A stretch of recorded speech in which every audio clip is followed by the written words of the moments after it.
Anyway, I sound like a kid that just runs around outside all You're day. doing a lot of running around, man.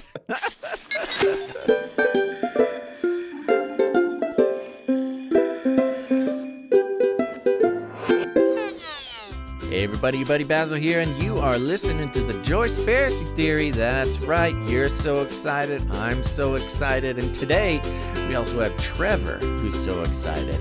A little bit more about that later. I just want to remind everybody, if you have not done it yet, I know there are those of you out there who have not left a rating or a review on iTunes. Please, as a personal favor, go do that for me. It's always nice to see and read how people feel about the show, what they're thinking about it, and it helps the iTunes robots push the show out to those unsuspecting listeners who don't know that they love this show already. Also, we got the Facebook going on. Go over to facebook.com/the Joyspiracy Theory. Give that a like. We got all sorts of fun stuff going up on that. That'll just brighten your day a little bit. You know, it'll pop up on your feed. It'll make you happy and remind you that there's something to be joyful about in this world. It's 2019. It's the new year. It's crazy. It's crazy. And time is just going faster and faster. So we gotta start getting these episodes out a little bit faster. Okay. Patreon.com/the Joyspiracy Theory. If you enjoy this show and you want this show to continue, there's a great way to let me know. And that is to go to patreon.com/the Joyspiracy Theory. We've got some rewards up there. It also helps keep this show going. It's entirely listener supported. And so I know that there's a lot of protest against Patreon, a lot of people pulling support off of people's Patreon pages, and totally support it. Vote with your dollars. That's good. A little unfortunate because 90% of that, over 90% of that, is for the person you're supporting. And so we're currently looking for a new fundraising website. If you guys have one you'd prefer, let me know. But until then, we're doing the Patreon. So thank you very much, current Patreon supporters, supporting this show. Some of you for years now. So you guys are the best. Okay, let's get into it. Today we're talking to Trevor. Trevor, man, I related to this guy's story in so many ways, as you will find out during this. I make it very clearly known. He grew up in the church. He grew up in Florida.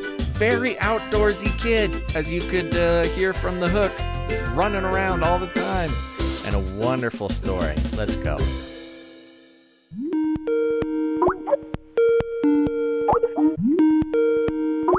Mr. Basil. Yo, is this Trevor? It is. How are you, sir? I'm well. How you doing, man? Not too bad. Not too bad. How's the stairway echo? The echo's actually kind of pleasant. Not too bad. The signal's clear. We got a little bit of noise, but that's okay. Hopefully that comes out in post. So I think we're good to go. Nice. It's freshly carpeted, so this is better than the ice room. Okay, well, I'll let you know if it starts getting crazy. Like I said, it's a little echoey, but I don't think it's too bad. Maybe somebody will email me later, but that's enough of that, buddy. What are you thankful for today? Man, I'm pretty thankful for, thankful for the opportunity to get to chat with you, brother. It's always good to speak with a brother in Christ.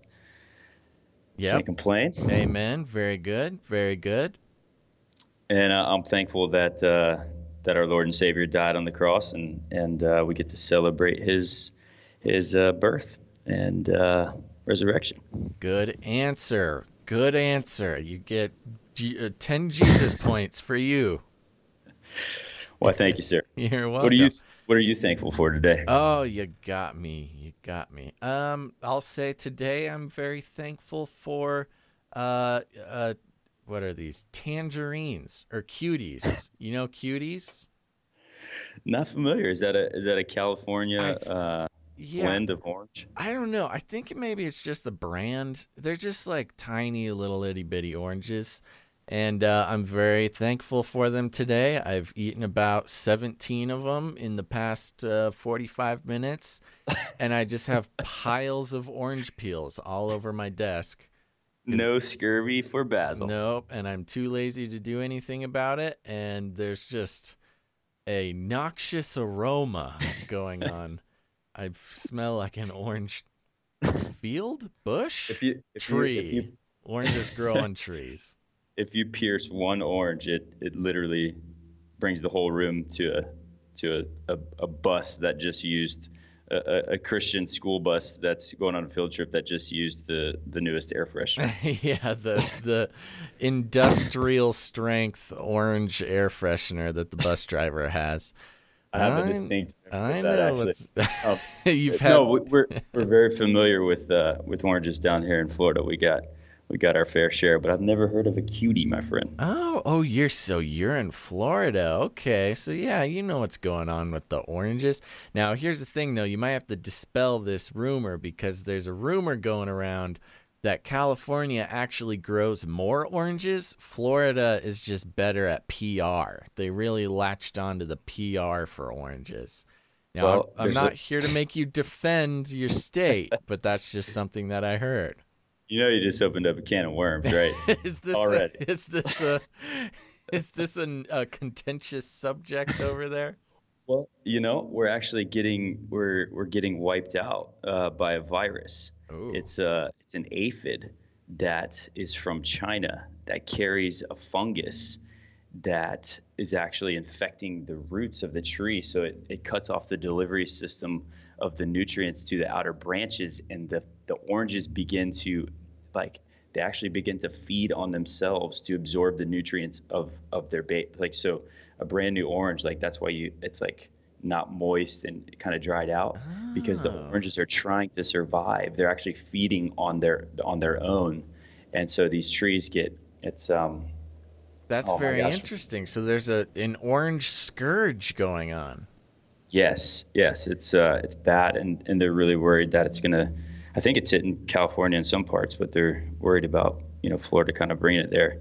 It's kind of weird actually. It's very eerie. The orange groves are just like graveyards all over the state now. Really? And, yeah, that's pretty sad. That's very interesting. I'm sorry to hear that. And actually, that makes a lot of sense because I did buy a bag of oranges. I thought I was being a good, healthy boy the other day, and this wasn't the other day, maybe a couple months ago, so I don't know if these timelines work out, but they were incredibly dry.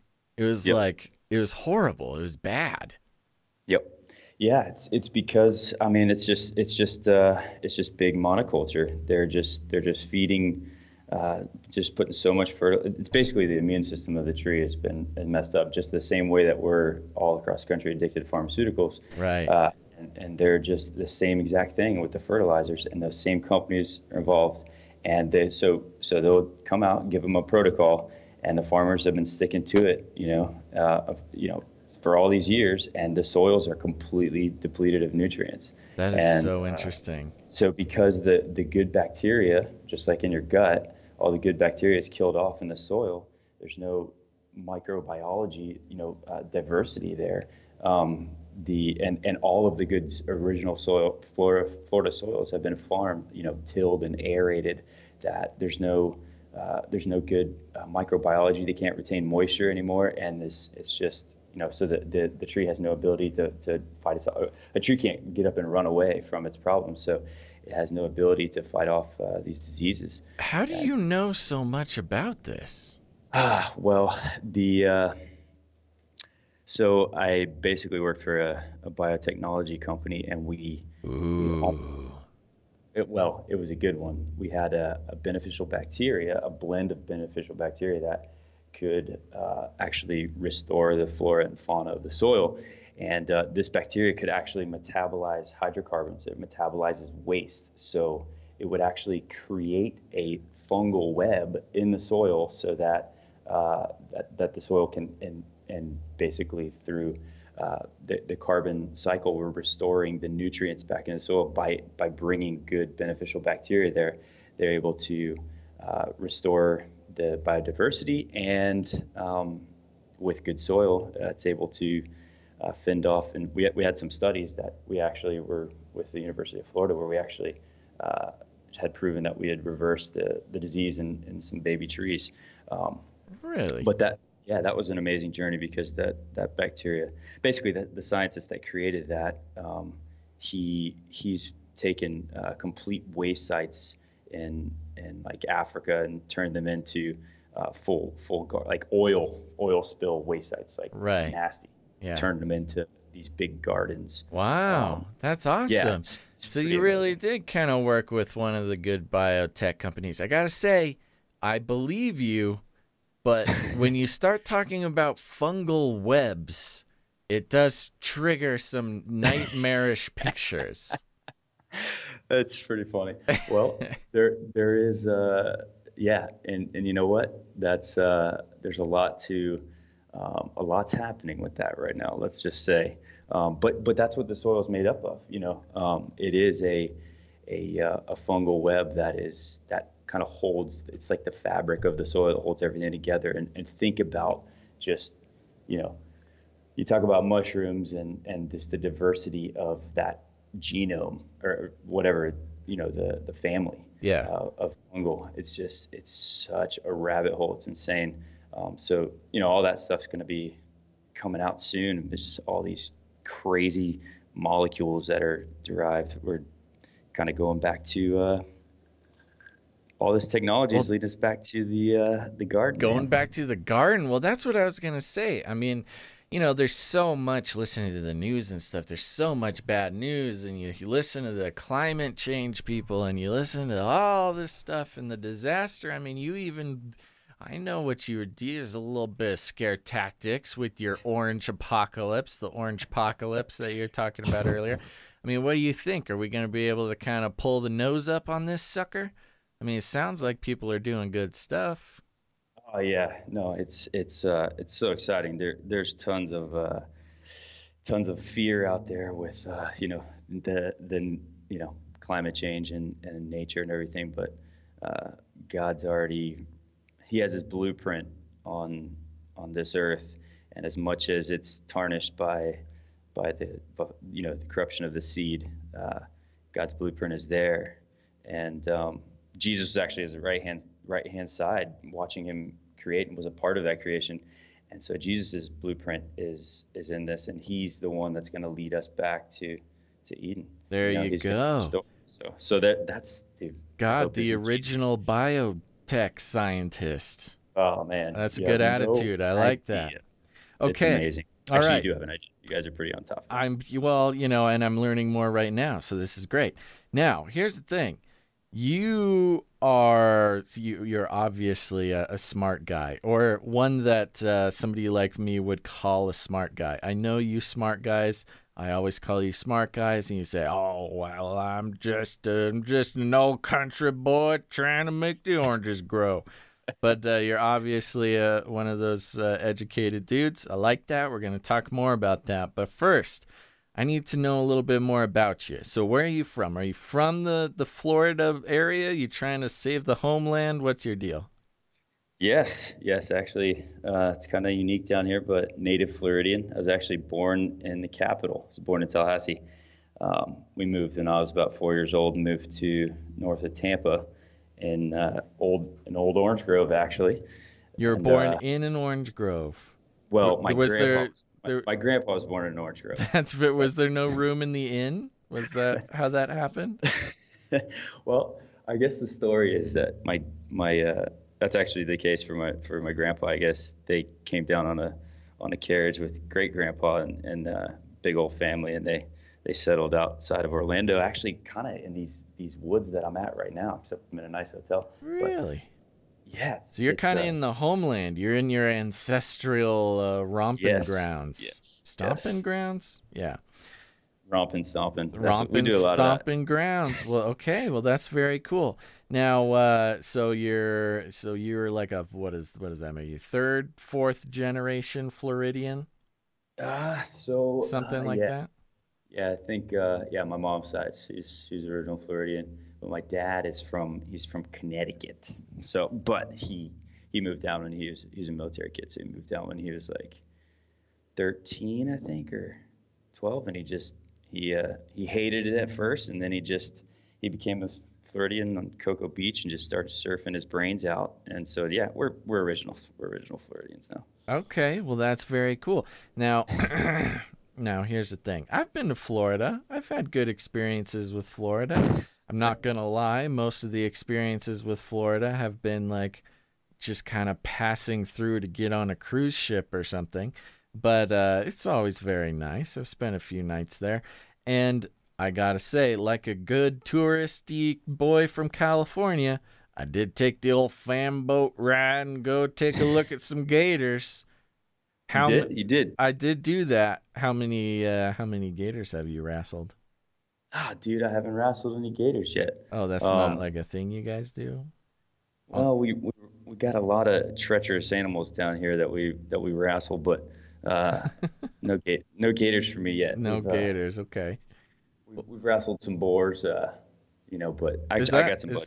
I got some buddies that wrestle gators and pythons. So, dude, there's like I saw a man actually wrestle a gator. It's a real life thing. It's not just on TV. I know people out there. You know, and again, I know every state has their own version of gator wrestlers. they literally jump on their back. It's ridiculous. I know, it's gnarly. But okay, anyways, all that to say, Florida, cool spot. I like it. Oh, man. Your family's there. What was your family like? You were you having a good time at home? Were you weren't forced to wrestle gators as punishment or anything? No. We grew up, you know, in the lakes and run around in the swamps and stuff. And well, I mean, we lived in a suburban neighborhood, but you know, we had acreage. It was like perfect childhood. That is awesome. A lot of outdoor time. Actually, we had one of the first Boy Scout camps that was like on the other side of our lake. So we used to like play manhunt and just play, you know, actually we used to spy on the Boy Scout camp, and you know, then it would turn into a war, like a battle. Oh yeah. You know. Oh yeah. No, here's the thing. A lot of people don't understand this. I totally know what you mean. As a kid, as a young boy in America, you do play out full-on wars with other groups of kids that take different forms. I'm fully on board with this. Completely in the swamp, like diving into the lake, like probably a gator right there, and trying to make sure you weren't caught. Yeah. Yep. Okay. I like it. I like this. That's the kind of like good old American outdoor childhood that you know, all us old timers opine for. Yeah, man. It's you know, I go back home in the neighborhood and I do not see the crew outside that we had. I mean, the feral gangs of young boys claiming territory and fighting for dominance.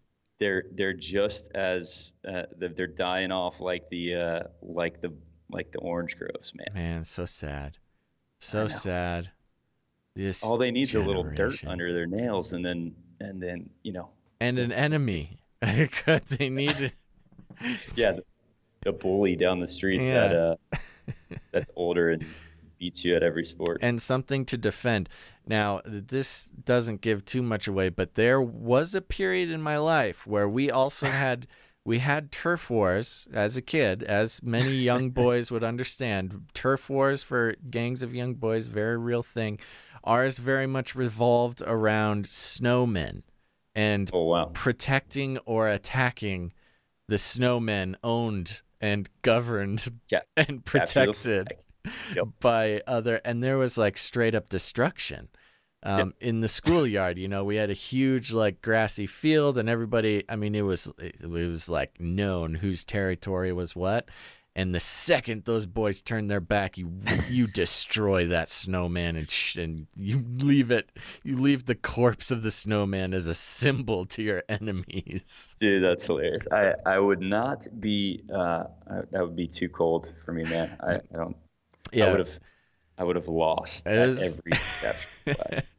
I know. I have a reputation for being quite a California boy, but people, need to remember that California has all 7 climate climates of the earth on it. So you got everything around here.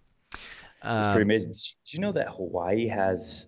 I don't know if you know this, but you can snowboard in Hawaii. I had heard that. Like, unbelievable. Yeah, I think that it made the news like this year, within a couple of years. The past couple of years, they did get snow up on the volcano, and people were doing it. I don't know if it happens every year. Does it happen every year? I don't know. I remember they made a big deal about it one year. That's pretty. But anyways, okay, back to your childhood. This is about you. So good. You did a lot of outdoorsy stuff. We got a little bit out of you on that one too. Well, that's good. Yeah, that's God. I'm leaving a trail of breadcrumbs. Now I'm just hoping. I'm just trying to get caught at this point.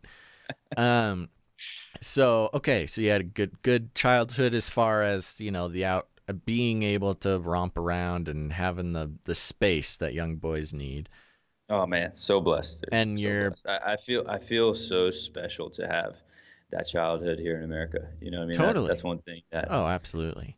It seems like now I don't want to try to draw too much of a line, and this isn't necessarily the most important point we're going to talk about today, but the outdoorsiness, the adventureness, and I don't mean like outdoorsiness like Instagram camping like account type of guys, Right. But just like being out there, I mean, that kind of has to do with, did that have anything to do with your chosen career? And maybe not a straight line, but maybe like some unconscious just love for how biology is working out there. 110%. And called it. Called shot, Basil. Nice one. The thing is, I'm not even actively working for that biotechnology. It's, when you talk about adventures, yeah. So when I tell you what I actually do, you'll be like, yeah, that was probably a part of it. Oh, heck yeah. Let's hear it. Okay. So do a couple of different things, but I do inspections for civil and basically we do civil and structural inspections for cell phone towers. So really? Yeah. So I somehow found a way to find something else that was a little more adventurous than capturing the flag. You got to romp around and still climb on stuff. Yeah. Now I get to see Florida from 1,500 feet in the air. So wow, that's intense. I've seen those videos of like, whatever, I don't know, they're criminals basically, but they're, dude, they're amazing. Oh my gosh, those guys are nuts. Yeah, they climb, they take a GoPro up and just like, no safety harness, just like climb up, do the gnarliest stuff. That's crazy. Some of the coolest pictures that I've ever seen. Totally. Unbelievable. That's awesome. Okay, so what about at home? What's going on with mom and dad?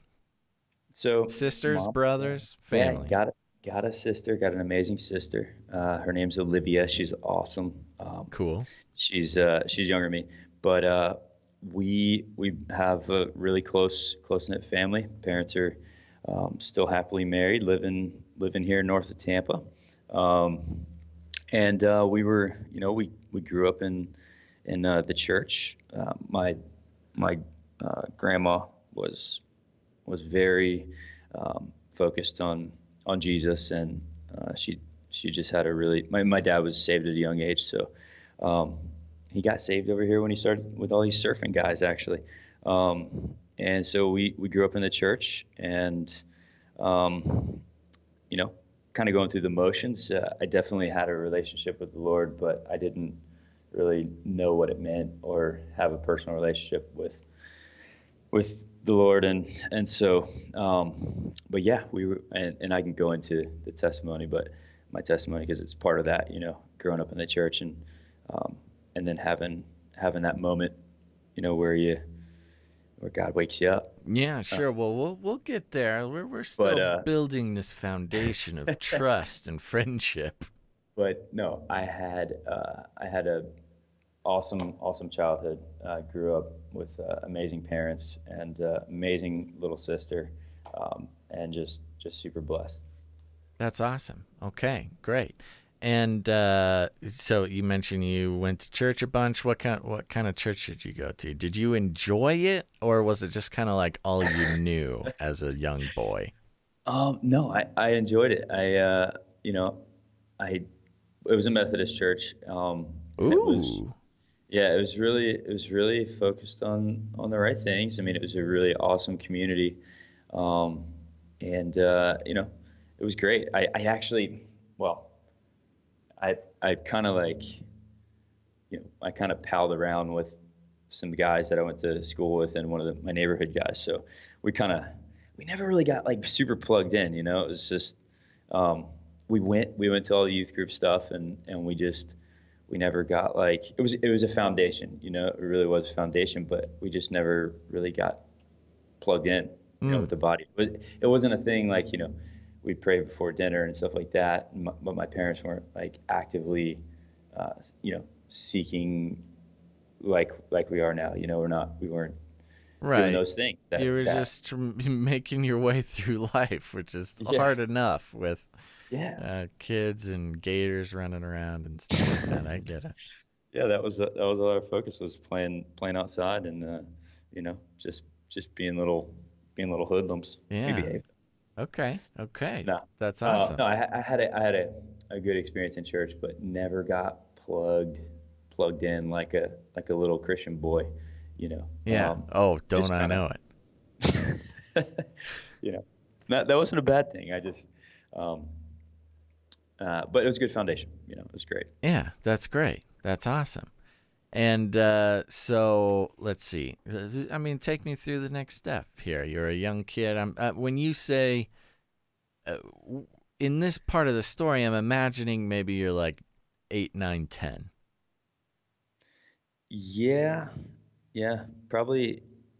I'm thinking. I'm like envisioning, kind of like middle school, kind of like getting into. Well, we were, you're focused on the girls at church and thinking they're all cute and Oh like yeah. just palling around, you know, sneaking outside the church and run around. But anyway, I sound like a kid that just runs around outside all day. You're doing a lot of running around, man. Golly, A and I lot do of running and a lot of outside, which a lot of climbing a lot around of now. climbing. Okay, it's a very vivid picture. A lot of energy in this kid. Okay, so yeah, middle school, kind of about that age is where I just remember, um, just kind of want the pastor, the youth pastor wanted us to get plugged in, and we were just always kind of like, whatever. We Right. come to the event, we're No, just not. totally. That's when youth pass around middle school is when, at least in my experience, and it sounds like you too, that's when it switches from like, okay, kids, we're gonna learn a Bible story to like, the Yeah, devil's out there waiting for you, kids. You gotta be on fire. Jesus is, he's, you know, it gets real hardcore and they start talking about drugs and like sex, and you're like, I just want to run around and climb on stuff. right when you said little Bible stories, I just had a flashback to the little Bible room, like the Sunday school class, like learning Uh, about Noah's Ark and stuff. those were the days, man. Felt boards and crafts. Oh, what I wouldn't give to just go back to the simpler days. I'm having so many flashbacks right now that I haven't revisited in a long time. Actually, it's actually funny. I just did a job that was I drove right by my church that I grew up in, Uh huh. like literally 2 days ago, and That's I a haven't been weird by there. feeling, isn't it? It's kind of like going back to your high school or something. I don't know if you've done Yes. that. It's a very strange feeling. Yes, it is. It's ridiculous. And high school, haven't been back in a while. Gotta go catch a football game actually. Oh, I mean, I wouldn't necessarily recommend it, but whatever floats your boat, man. Um, okay, so yeah, you're in middle school. Things, the tone starts changing a little bit with the youth pastors. You kind of mentioned you starting to notice girls, which is good, healthy. That's about the time it should be happening. Okay, no shame. Good, good. Um, what happens next? What effect does that have on romping romping and running and climbing. Bringing it back around. I love it. Um, I don't know. I mean, I guess I just feel like I feel like just going through the motions, like just because I had to. Yeah. But it wasn't necessarily a bad thing. And then you just kind of grow up. I went to public school, you know, until about middle school actually, and then transferred to a Christian school for 4 years. Um, and then ended up transferring back to public school. But so I guess Christian school, we had it was actually a Presbyterian school, but real well known. All faiths would go there, and basically, I do kind of credit that for a little more building of that foundation. Was we had chapel, we had different speakers and just tons of amazing Christians everywhere. So that 4 years kind of, I guess, is a little bit more of that foundation building, I guess you could say. That's great. I did a very short stint in Christian school as well. So I know the feeling. School. What's that? Public school boy too? Oh, yeah. Started public school, did a very short stint in Christian school. And I'm very excited to hear about your experience transferring back into the real world, because that was a real shock for me. Yeah, it was super nerve-wracking, going back, but I had so many friends from like Little League baseball and elementary school that it was actually pretty awesome to go back. So Oh, nice. it was like reuniting with all of the crew. So I knew so many people, and it was actually pretty awesome. So Nice. but I feel like that was just another just simple blessing too. It was just to be able to experience like that in school was some people travel all around, and just I just had a really awesome American Yeah. American dream kind of. American, Christian enough, Yes. but nothing to really traumatize you, and, which is and, great. and you know what? I actually went back when I went back to I had a pretty cute girlfriend. She transferred at the same time.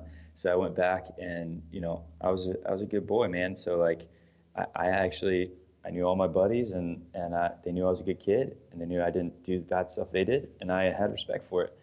And so that was kind of cool too. You I mean was kind of able to. your buddies were kind of getting into some of the more rowdy stuff, or were they Yeah, starting to drink or getting into the riffraff where they'd already. experiment? Yeah, man, because I was a sophomore. I transferred to junior, so yeah, Christian school kids can be worse sometimes, but for the most part, Oh, yeah. we were pretty good kids, and um, got back in there, and you see the public school way. It's just a little bit crazier. The public school way. Nice. But your buddies were pretty cool. Nobody was like Oh yeah, trying to pressure. it's So where did it turn, Trevor? What happened? I mean, this sounds great. I feel yeah. you got me. I feel myself starting to get complacent in this wonderful uh idyllic world that you grew up in, and I'm getting afraid that Something bad's gonna happen. there's a turn somewhere, and I'm tempted to just pull the band-aid off and figure it out. Yeah, you're right. There is definitely a change to the story, but it gets better. I Okay. mean, went to FSU. Got accepted by the skin of my teeth, Yeah. and I went up to college, and just an amazing experience up there. Loved loved the place because I was back to my homeland. Uh-huh. Been a little Seminole kid since I was a little guy. Florida Um, boy, man. yes, sir. So yeah, FSU Seminoles. If you don't know, Florida State University is where the Seminoles. So it's actually the tribe is super involved in the school. It's pretty awesome. That's Um, awesome. yeah. So basically went to college, and what you do in college. Unfortunately, if you're not raised, in the church like you're supposed to. I'm not saying my parents did anything wrong, but you start, you live in the world, and you get that exposure to the world. And so, I was living the college dream. Had an amazing group of friends up there, and just a lot of friends transferred from home, and but the story begins in my senior year. So my senior year, was kind of like, did the 5-year plan, and then so the first 4 years, when you say you're doing the regular college stuff, I mean, we're talking about just a little bit of partying here and there, doing nothing out of the norm, at least culturally at that, No, just doing it, staying out of trouble, didn't get arrested yet. Or anything like that. Wait. No. So yeah, basically just nice little teaser there. Hey man, I've developed a sixth sense. I'm not to be clear, just so the audience knows, we have never spoken before. This is good. Yeah, so just living the dream in college, and fifth year senior, because I didn't have a clue what I wanted to do, but was just taking classes. Found some classes to be interesting, and then my senior year I started to kind of really just be like, wow, like I'm enjoying school when I started taking these classes. Before that, it was kind of that asleep at the wheel thing. I was just kind of going through the motions of college, and now I'm like so thirsty to learn. I wish I could go back and redo it all again. Oh my gosh, man. Wow. Okay, can we take a pause real quick? Because there's a couple of things you just said that I resonate with extraordinarily, to an extraordinary degree. First of all, there are times during the day, and nowadays when I have so many responsibilities, mostly just put on myself by starting so many podcasts and trying to juggle so many things, that I just am like, man, remember school when you just kind of had a defined goal and you could just do that? Your goal was get through the year and try to get good grades, but just do the best you can. The goal is to just make it through the time without screwing up ultra bad. And if you could do it, if you could just make it through the whatever it is, 9 months without totally screwing up, you did it. You won. You won the year. Dude, that's my life story. I mean, like literally by the skin of my teeth, I made it happen all the time. But it's exactly what you just explained. Is I've been living with my whole entire life up until the exact moment I love what I do and everything, but it's like, the whole, if I could have had like that thirst that I had, oh my gosh, I can't imagine how just amazing it would be now to have, Totally. If we would have gotten started on our ambition, I don't know what to call it. I think a part of it is just realizing you don't really realize that how much you can accomplish if you try.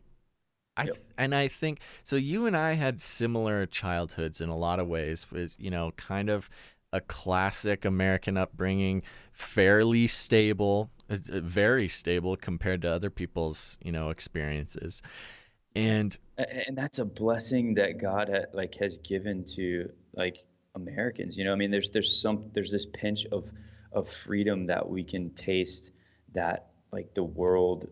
I mean, there's plenty of places that are free, but there's just something about it, that this pinch of it that I don't know if the world understands. Totally. What I mean?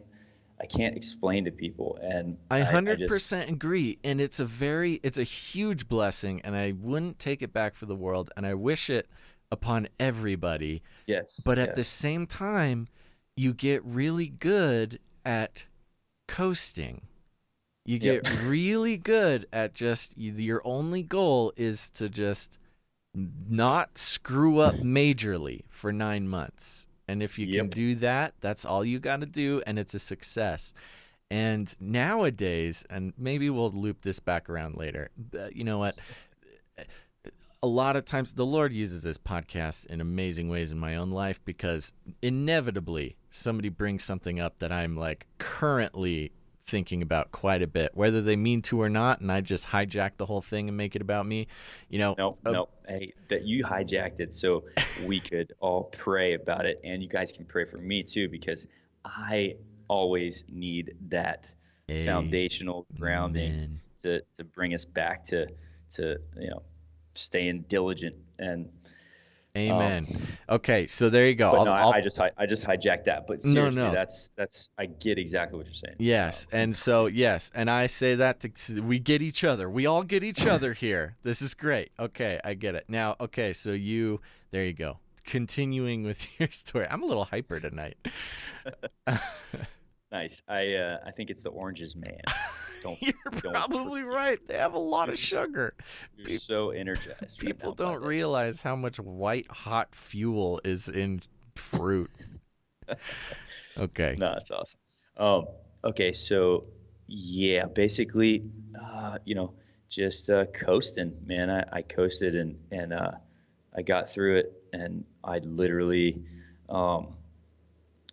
had to learn how to. I not only did I not know if I was going to walk across the stage to graduate, but I literally had to learn how to walk again to walk across the stage. Ooh. So I'll segue into nice one. Nice storytelling. Hey man, I've been so thirsty for this knowledge that I never had before, that like I turned into a podcasting machine.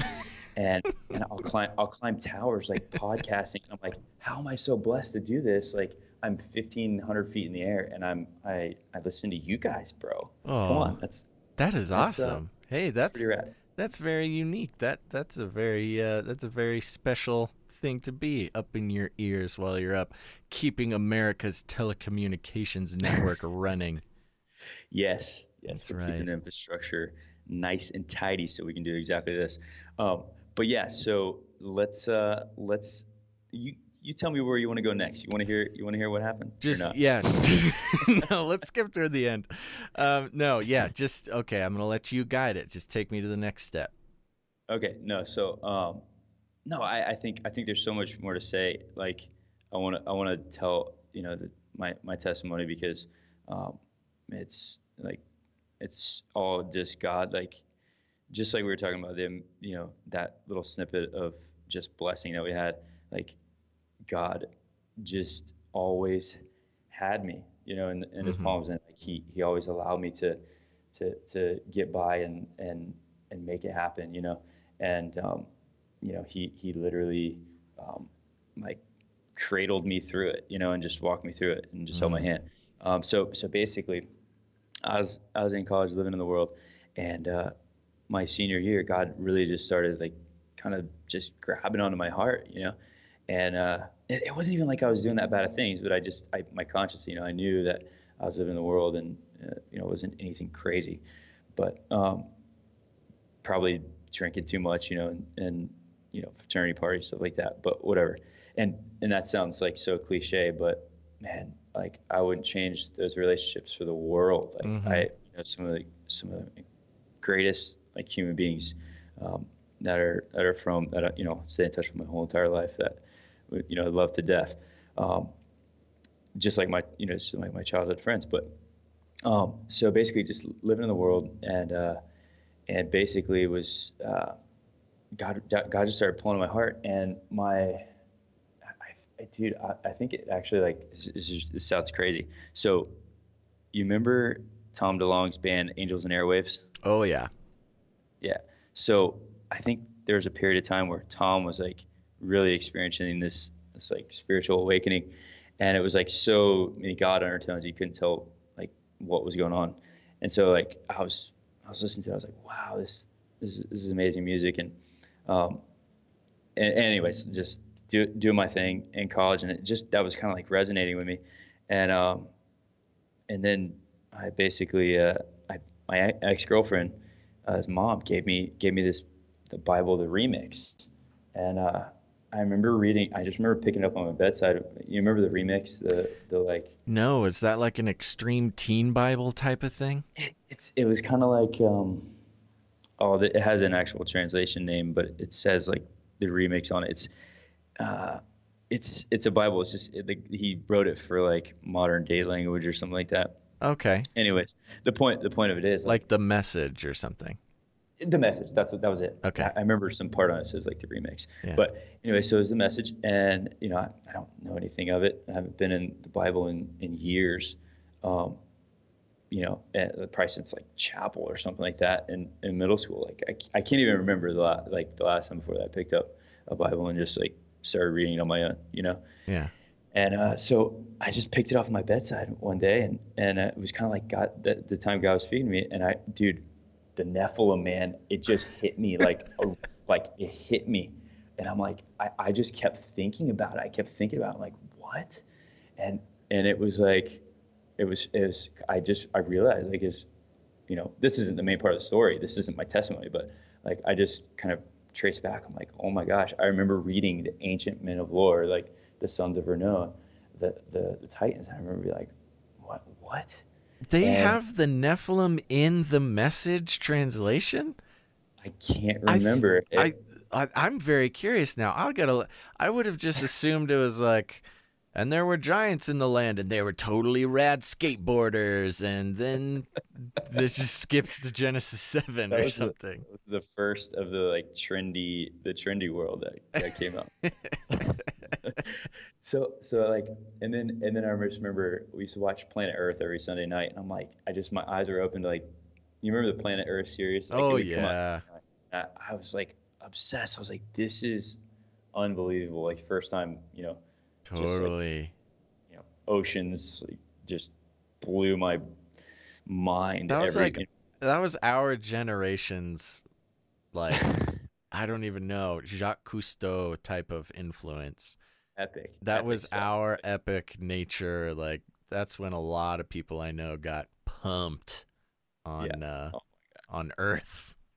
Yes, I mean, just like some of the creatures you would see, you'd be like, what? How does that bird exist? Like, I don't. And I heard from the Carolina episode that you got attacked by a bird in Puerto Rico, and we're going there. Oh, totally, totally got attacked by a bird. Oh, so anyways, basically that just kind of been like weird that this time like God was like kind of opening my eyes, and I'm like, I just started praying more, and I started like just becoming more kind of open to hearing his voice, and sure enough, man, went home for a weekend. My sister, we all went home for Gasparilla weekend. It's where the pirates invade. Florida's, we got pirates too. We got oranges and pirates everywhere. Wait, so is this like a carnival type of thing? Yeah, it's called Gasparilla, and it's like the ship invades Tampa Bay, and it's like all the pirates get out and they go down Bayshore into downtown. It's just this huge pirate parade. I have never heard of this. This sounds awesome. It's pretty amazing. It's pretty awesome. And okay, real quick, I need to know what time of year this happens because I need to go to this. It's coming up. It's coming up. I mean, like bombs going off all over the bay, and it's like complete invasion. Yeah, so it's coming up in February. It's like usually into January, beginning of February. Okay, remind me. I got to get the information for this. I've been looking for a little trip to go on. That sounds just my speed. It's incredible.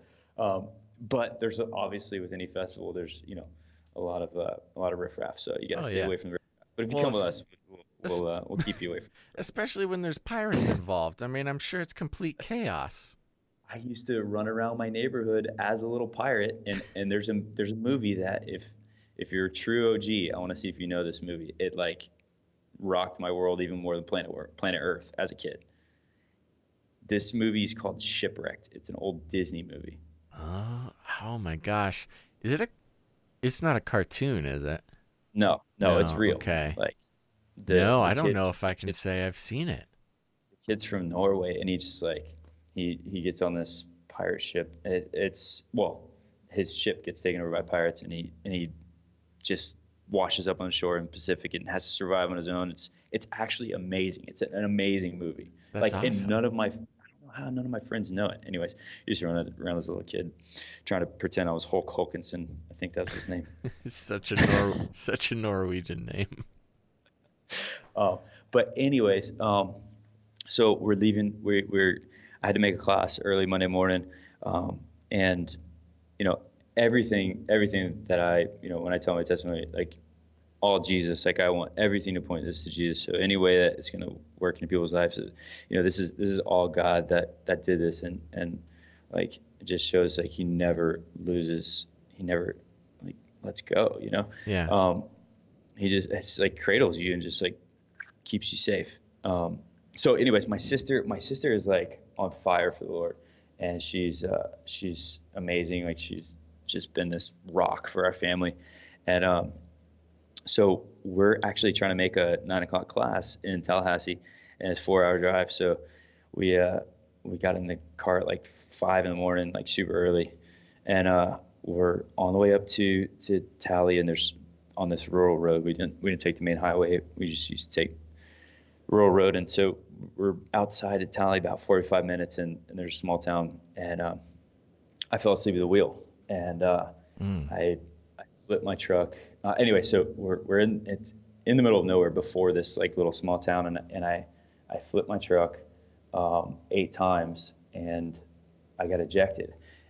They say I got ejected about 80 feet out of the truck, but my truck landed 10 feet in front of a house. Like it's the only house on the side of the road, and I landed in front of a house on its wheels, and so I got ejected, and I broke my femur in 5 places. And my sister was in the truck, and so I'm obviously completely out of it. I don't even remember flying through there or anything, but I hobbled back to the truck. I just knew I had to get back there, and I get in the truck, and she's got blood coming in her face, and she's I don't even know if she's alive or anything. I was like, she just said, I just hear her say, Olivia, my sister says Trevor, just start praying.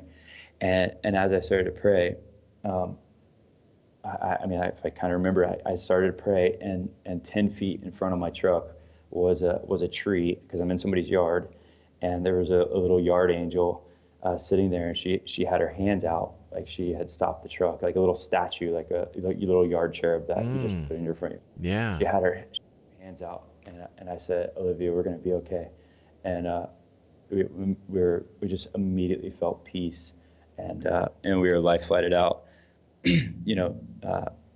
Like a log truck saw us. Like nobody was home, and actually a log truck saw us and this other lady, and we actually still keep in touch with them. But the log truck and her called we were life flighted out within however long they could get us out of the truck. My sister broke her arm, broke her leg, her knee was completely shattered. She had cracked vertebrae in her neck, just completely banged up, and like her knee was completely shattered. Yeah. And wow. So we life flighted back. We get to the hospital in Tallahassee, and my parents, obviously are freaking out on the way up.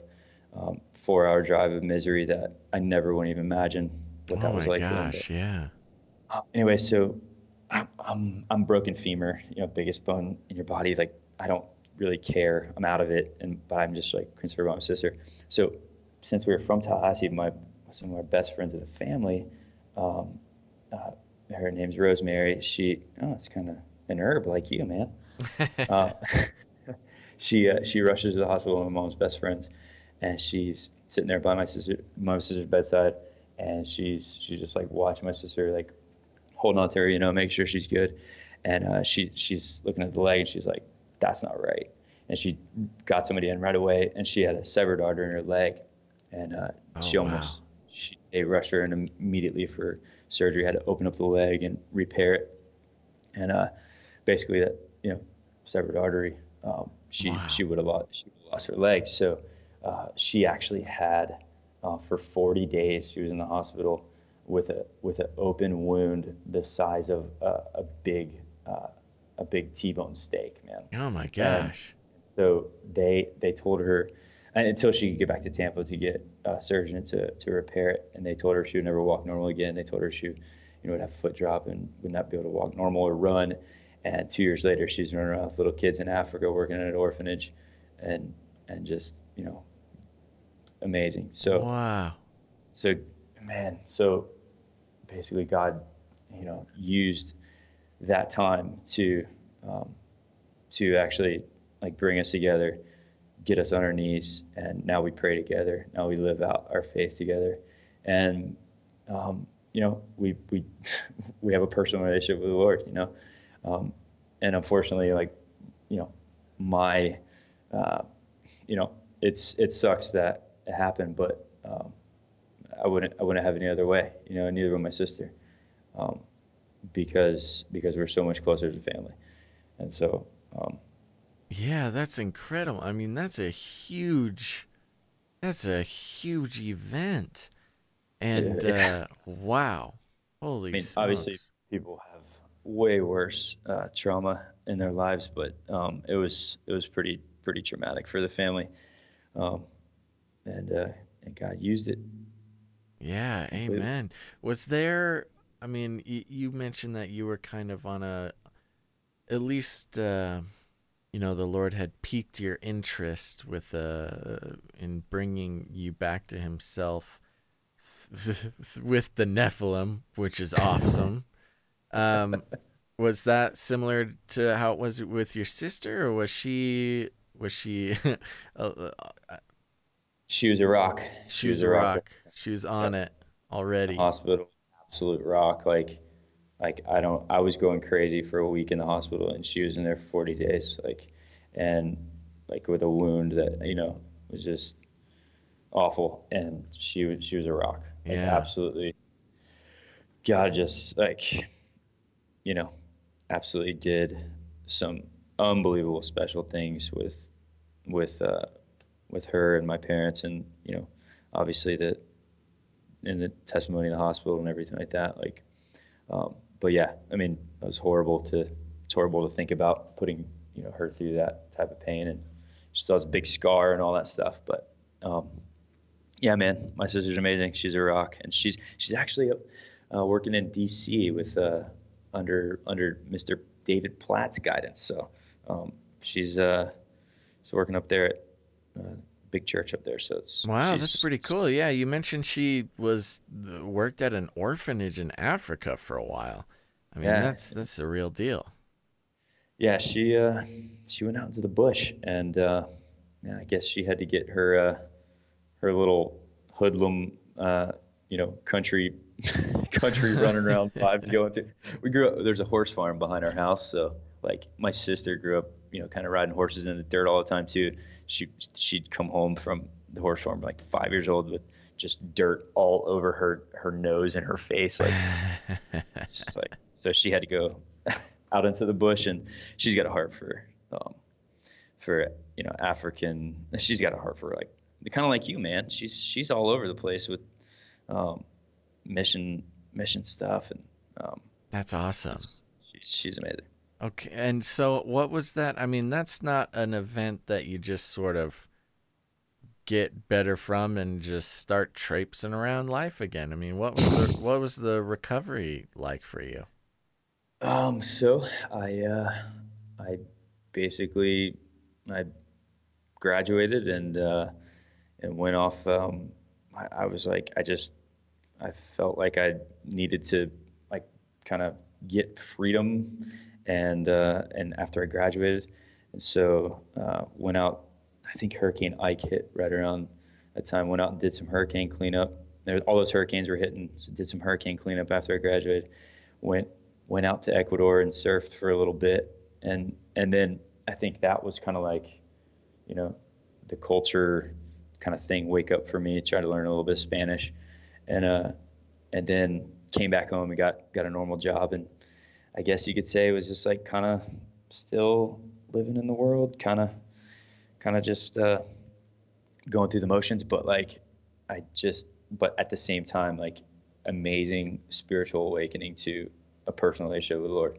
And so, anyways, I'm glad you asked that, because this is, it goes kind of back to the Nephilim thing, right?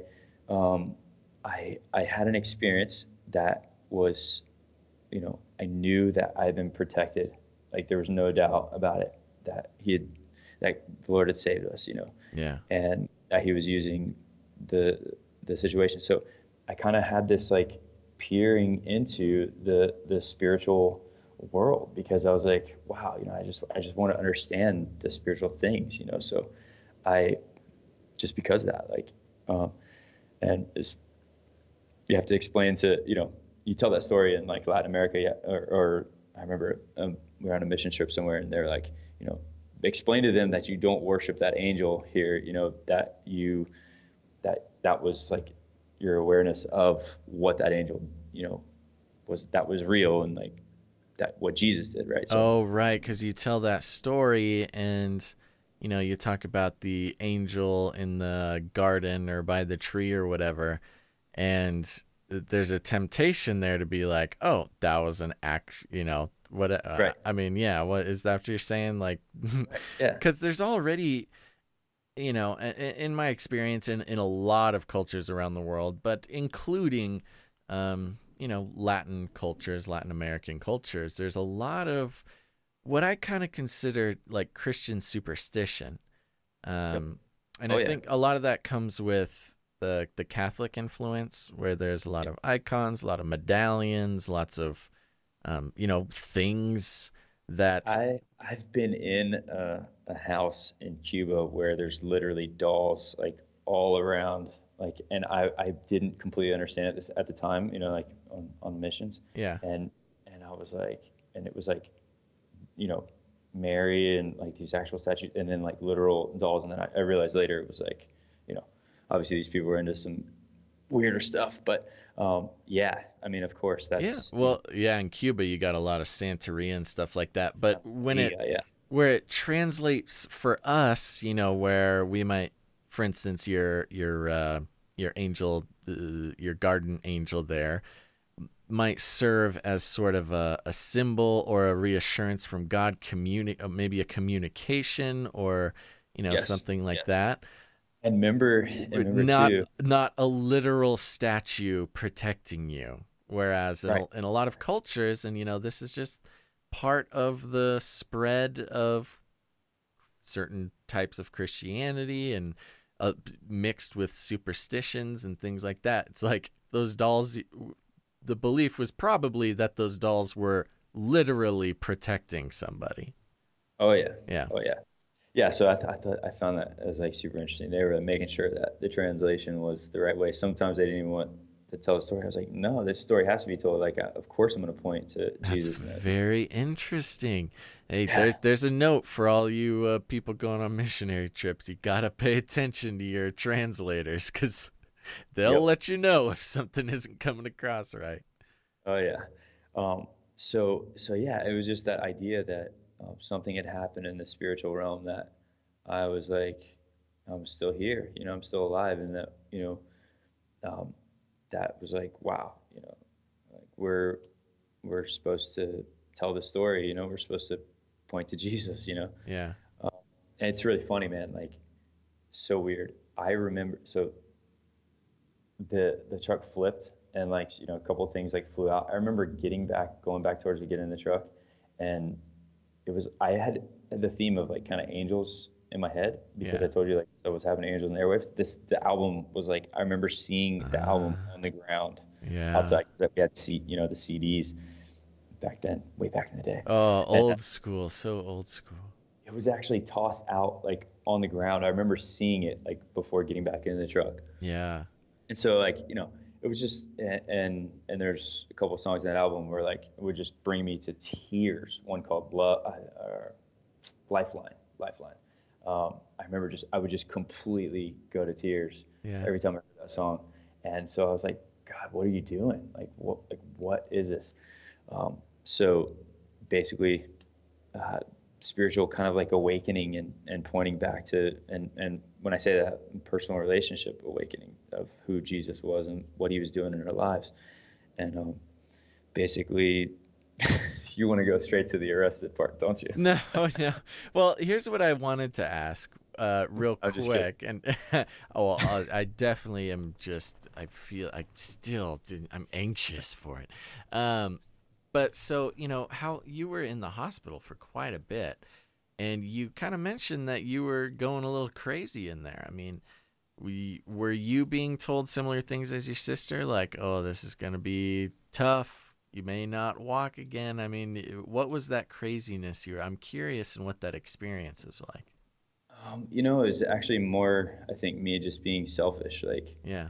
I just I wanted to get back out and like try to walk again and go back to my, you know, life out. It wasn't that I was like selfish because I knew my sister was in there in pain, but I don't think I just really understood at the time like what was happening in the other room. I was like still like I broke a huge bone in my body, and I don't think I really realized like how selfish. I know I didn't realize how selfish I was being so later, but I was trying to get out of the hospital, saying I'm good, I can walk, or I can be in a wheelchair for a little bit and I can go back, and meanwhile my sister's there forever. But anyways, I this amazing family, um, through a friend of a friend, this old couple, they're like, you can come stay with us, we'll help nurse you back to health, you know.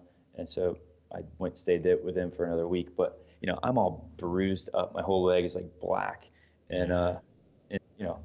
I think it's just more of like just obviously naive because I was hurt so bad and I didn't even realize it.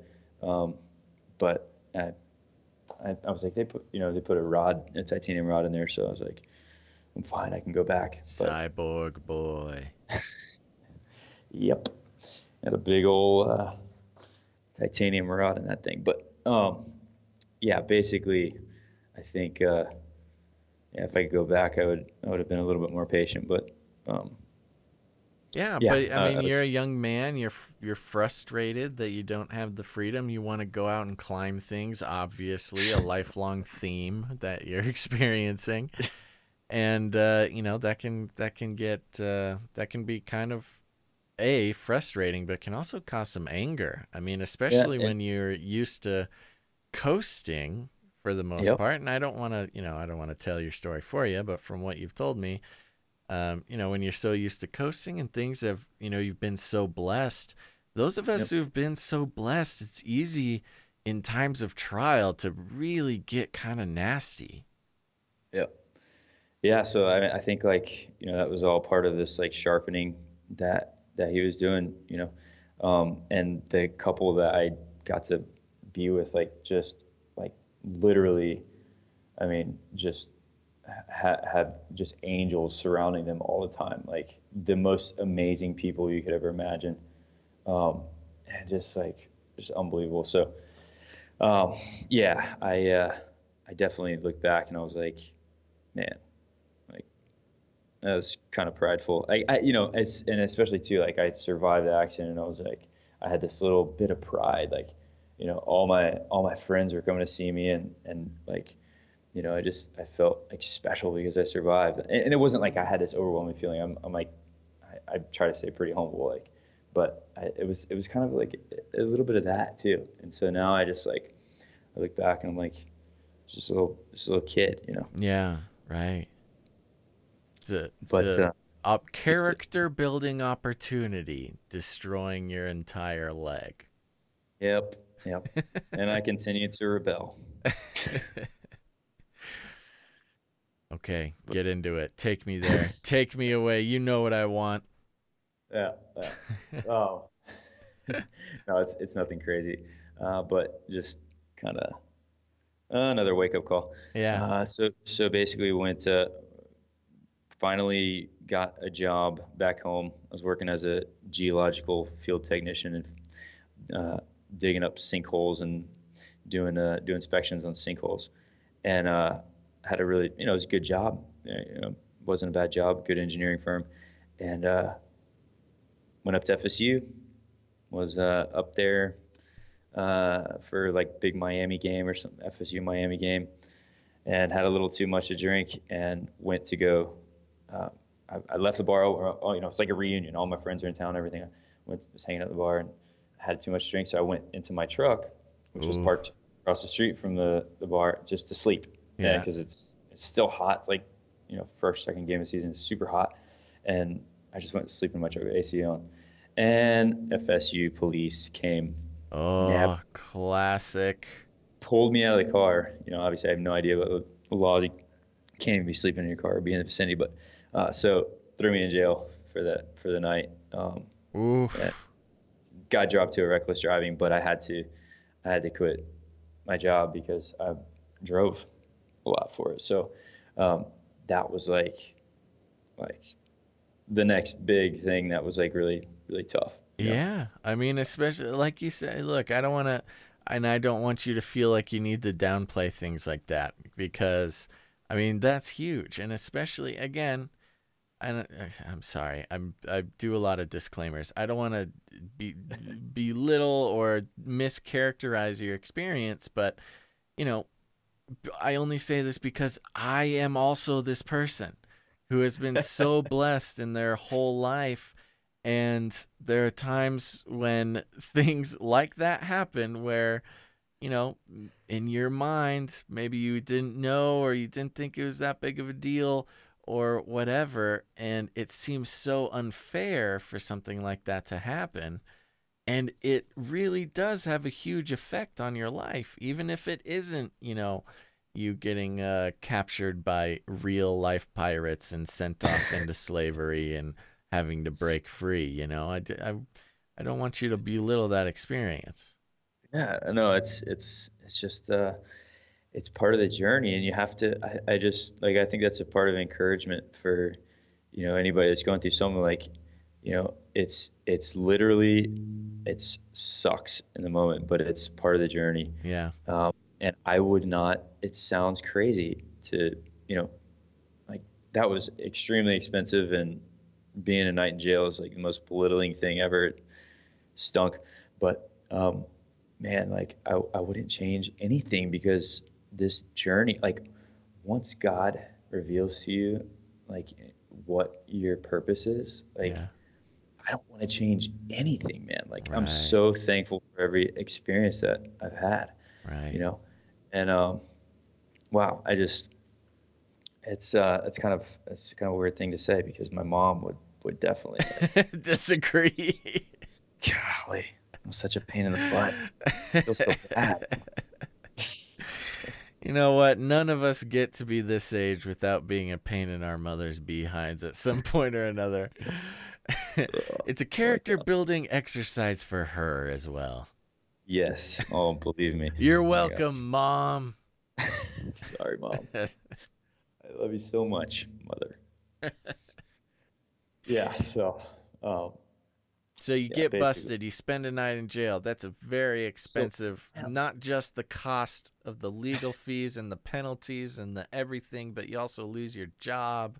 Hey, so this is kind of where you guys start coming into the story, dude. Oh, I'm in this story. Oh, I like this. Okay, so I find a job immediately back home. I was like, man, I just kind of want to like we live like about 20 minutes from the coast, Yeah. from the Gulf Coast, Mm-hmm. and so I'm like, man, I just want to get a job quick, find a job somewhere, temporary, like for the summer, and just get a job so I can have one, and went over to like just started popping in on the marinas that were there, and there's this little Greek fishing village that's super cool. If you come in town, you got to go. It's called on the Anclote River. It's called Tarpon Springs, and it's like literally stuck in time, like a Greek fishing village where they go like all the old spongers, because we have sponges in the Gulf.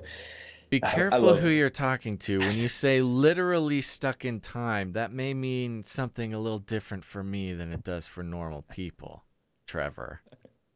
Well, it sounds like you might need to go check it out. Go listen to some Greek people. It's super super cool place, and yes, there's some time stuff going on there. Oh, okay. Well, it sounds like my kind of place then. I'll have to bring some of my devices. See if I can fix some of the timeline whoopsie daisies I've caused in the past. I love it. Okay, so my timeline, and I feel so weird talking about myself. We should be talking about you, man. Yeah, that's what this show's all about. I'm just dropping hints that I'm a time traveler here. No big deal. Hey, you know the John Titor guy? He has some storyline in Tampa. Yes, he does. I don't know it off the top of my head, but I believe you. But also, Weird, man. he was supposed to get elected president like years ago, so I got burned by that guy.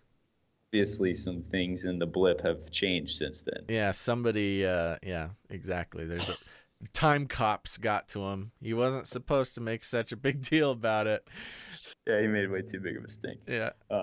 I'm gonna have to look at what his Tampa thing. Anyways, so I go to this little this little town outside on the coast, like 30 minutes away, and I get a job at this marina, like loading. Like I'd run heavy equipment before, so I got this job loading this huge forklift, basically taking big 40-foot boats and off 6, 7 stories up high and putting them into the water. Oh yeah. So basically, it was like, man, I'm really backtracking here. I felt, it's a humbling experience. But anyways, obviously, all part of the story. I learned so much. Very thankful.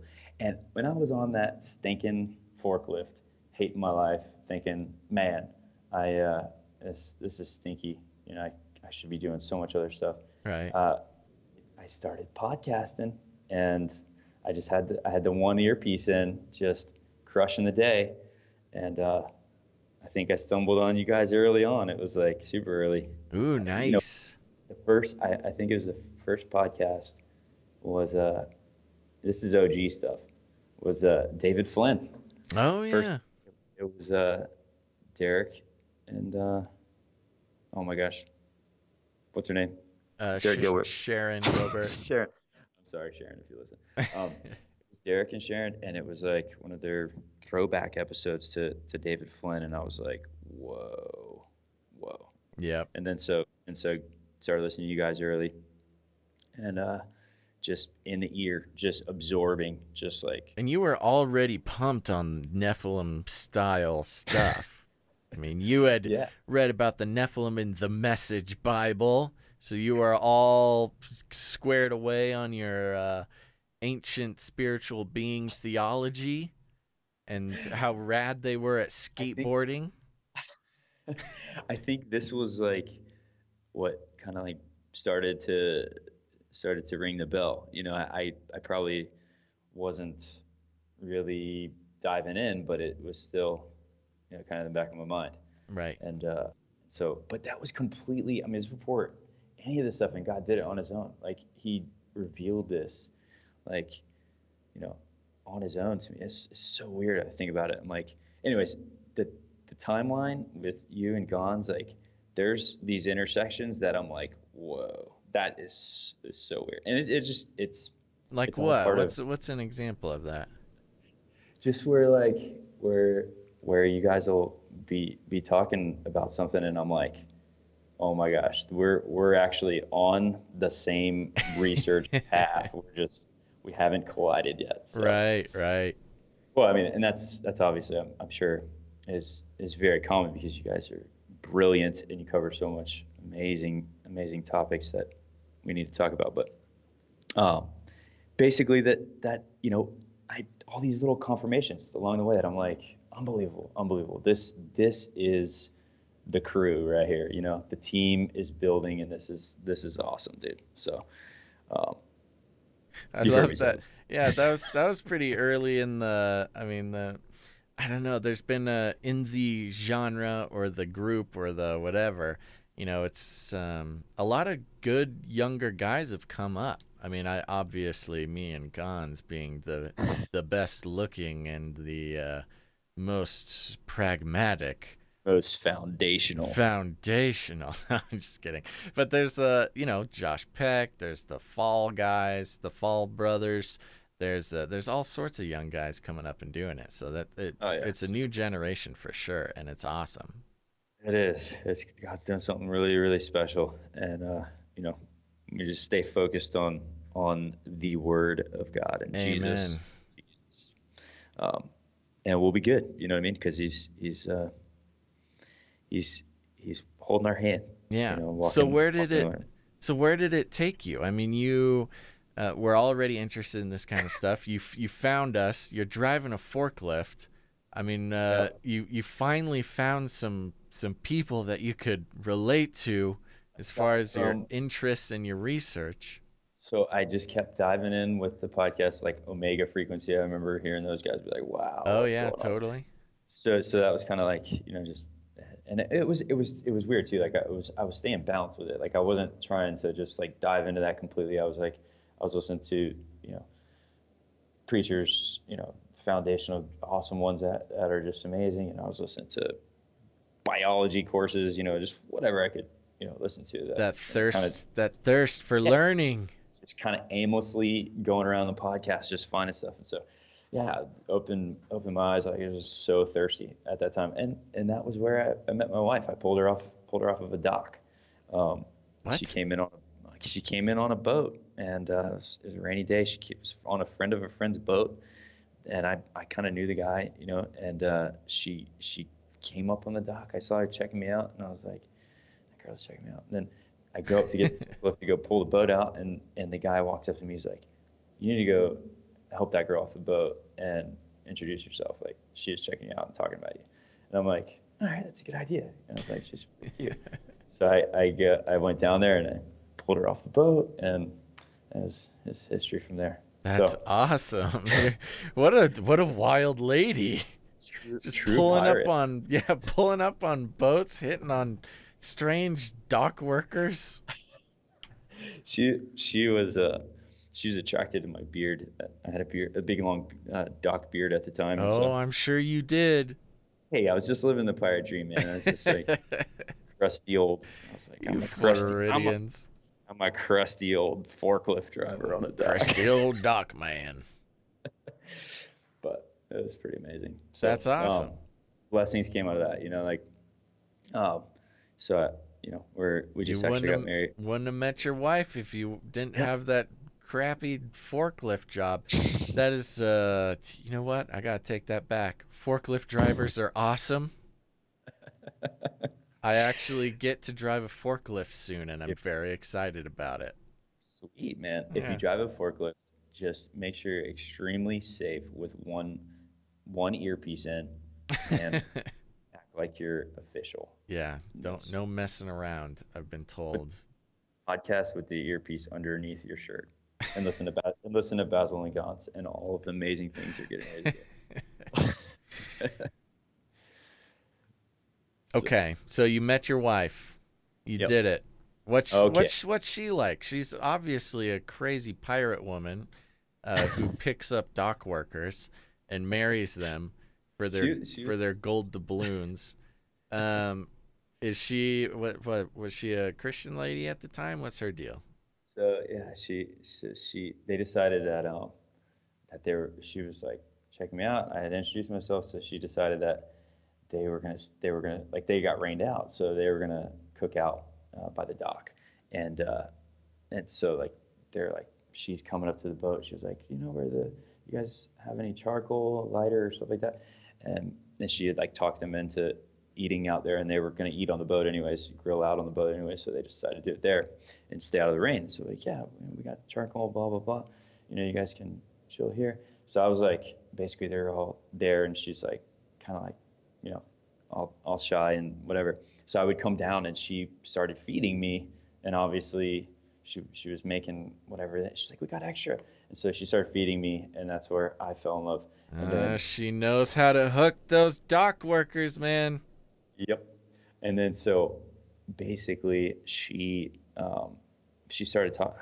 I was sitting there talking. It was pretty cool. Like I was sitting there talking to her, and all of a sudden, I felt like I recognized her or something, and then I just felt like this like, it wasn't like a pulse run through me. It was like just like my whole body, like I could feel like this, just like, I don't know. It was just like this thing. I was like, whoa. You know what they call that where I come from? What's that? They call it love. Love. I had no love at first bite. When you're a little pirate boy, you got no idea that was love. You're just like, rah, rah, what is this feeling? Food. I was just eating, man. So it was pretty cool, and I didn't think anything of it. And come to find out through that conversation, I was like, I feel like I recognize you somewhere. She went to my church. No way. Didn't even know. We were it's a pretty good sized church, and but I feel like I'd seen her or something. I don't even know. But my parents had started going to this church when I was in college, so I had just started going back. And at that time, I was hitting Wednesday night services hard. I was like getting back in, and boom. Boom, did it. You're in, locked in. But we didn't even actually really know each other. But I was just because I had that feeling that I recognized her. I was like, she goes, you go to this church, and I was like, yeah. She's And a she's like, holy rolling pirate woman, dock worker, pouncing barbecue charcoal firing lady. yes, exactly. Nice. She's pretty proud of that. Yeah, I mean, I leave it think to the church girls to finally bring back those you know, heathen dock workers back into the fold, man. snagging one of those just ruffian, yeah, Salty exactly. dogs. Salty dogs. it's getting late. We're no salty dog. So yeah, I was like, wow, this is pretty cool. And so we, I, anyways, we could talk about that. But anyways, I met my wife there. She's amazing. She's super, super intelligent. One of the most wise, intelligent, like so, so special to have her wisdom. And in my life, I just I feel like, you know, That's great. I got a good one. So That's great. she is she's got like this super amazing, like the Holy Spirit just like tells her things, you know. Yeah, Like sure. so she's when she heeds warning, I try to listen, but sorry, baby, if I rebel, like I do my whole life. Um, but She knew no, what she was getting into. yeah, yeah, she did. But I could say amazing things about her Of course. for a long time, and Save it she for a different podcast, buddy. yeah, I don't want to get all sappy Don't right get here. all sappy around here, you salty dog. This is way too salty of a podcast for that.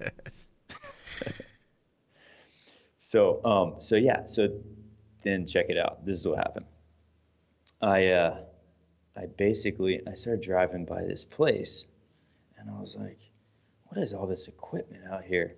Like this looks really cool. And I kept driving by on the way to work every day, and that's when I saw, um, and I looked it up, and I was like, this is pretty cool. I want to be a part of this. And it was basically as a clean energy company. It was and so just a quick segue back to what I became passionate about. Like my senior year, I started taking classes. I was you know, I'm a social science major, so I had no idea what I would do throughout my whole college career. And towards the end, I started taking these classes on. I had my minor was urban regional planning, so I started taking classes on like river basin planning and wetlands archaeology. Dude, that was the coolest class ever. Because Sweet. Florida, listen to this. Florida is like there's so many ancient things here. It's not even funny. I've It heard was, that. think about this. It was this super highway. It was the trading super highway. I had a guy told me this one time. I was like, oh my gosh, it was the trading super highway to South America. Like other than, you know, Mexico, like to the Caribbean and Atlantic, like, it was the super highway. Yeah. Anywhere you go in the state, you can find like arrowheads and like all kinds of artifacts, like anywhere. Like almost every development that is here, like that goes under construction, like you can go find stuff. They find It's some sort of historically relevant ancient artifact.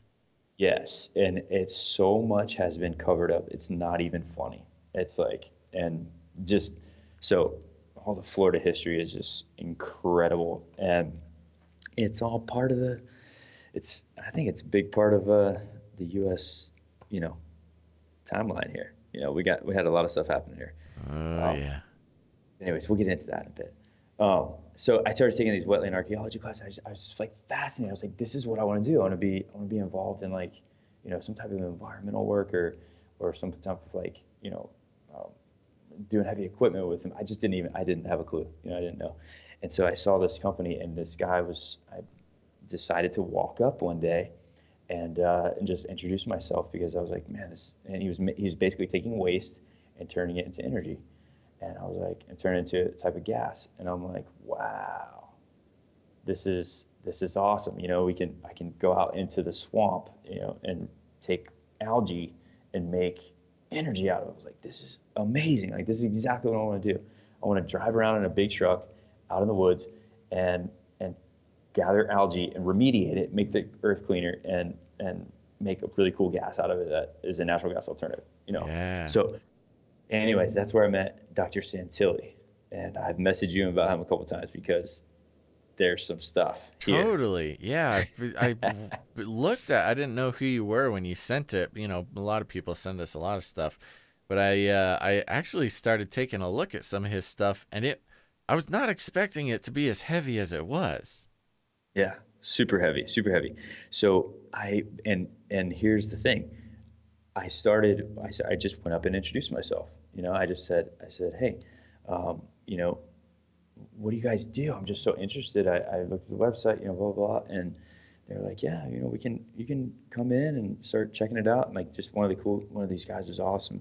And I didn't realize that this scientist was one of the most, I don't want to say what it possibly could be of our time, but and that's all up for grabs for anybody to do their homework on all of the amazing research that he's put out there, and obviously use discernment with anything. But I basically was able to be within that company for a while, and just be a part of some of the most mind-blowing things, on a level of which, I'm sure you guys can look back and just your mind is literally blown over and over by some of the things that we uncover in this space.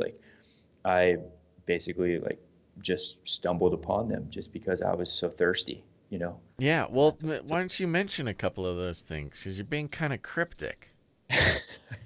Just so everybody understands the stuff you're talking about. Just following suit. That's the name of the game, right? Hey, I'm the cryptic one around here. You are the tell-all guest. I think I can get around I can work with your cryptic ways.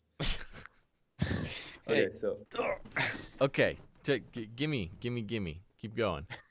Okay. So basically, he was MIT, Stanford grad. Just basically has taken the Einsteinian physics, and that where even Einstein himself said he fell short, and he rewrote new math for where Einstein fell short, and he basically, the gas that we would take from waste, he would turn it into, basically reverse it back to its original state, whatever the molecule was, and turn it into a hydrogen gas, which he termed magnacules.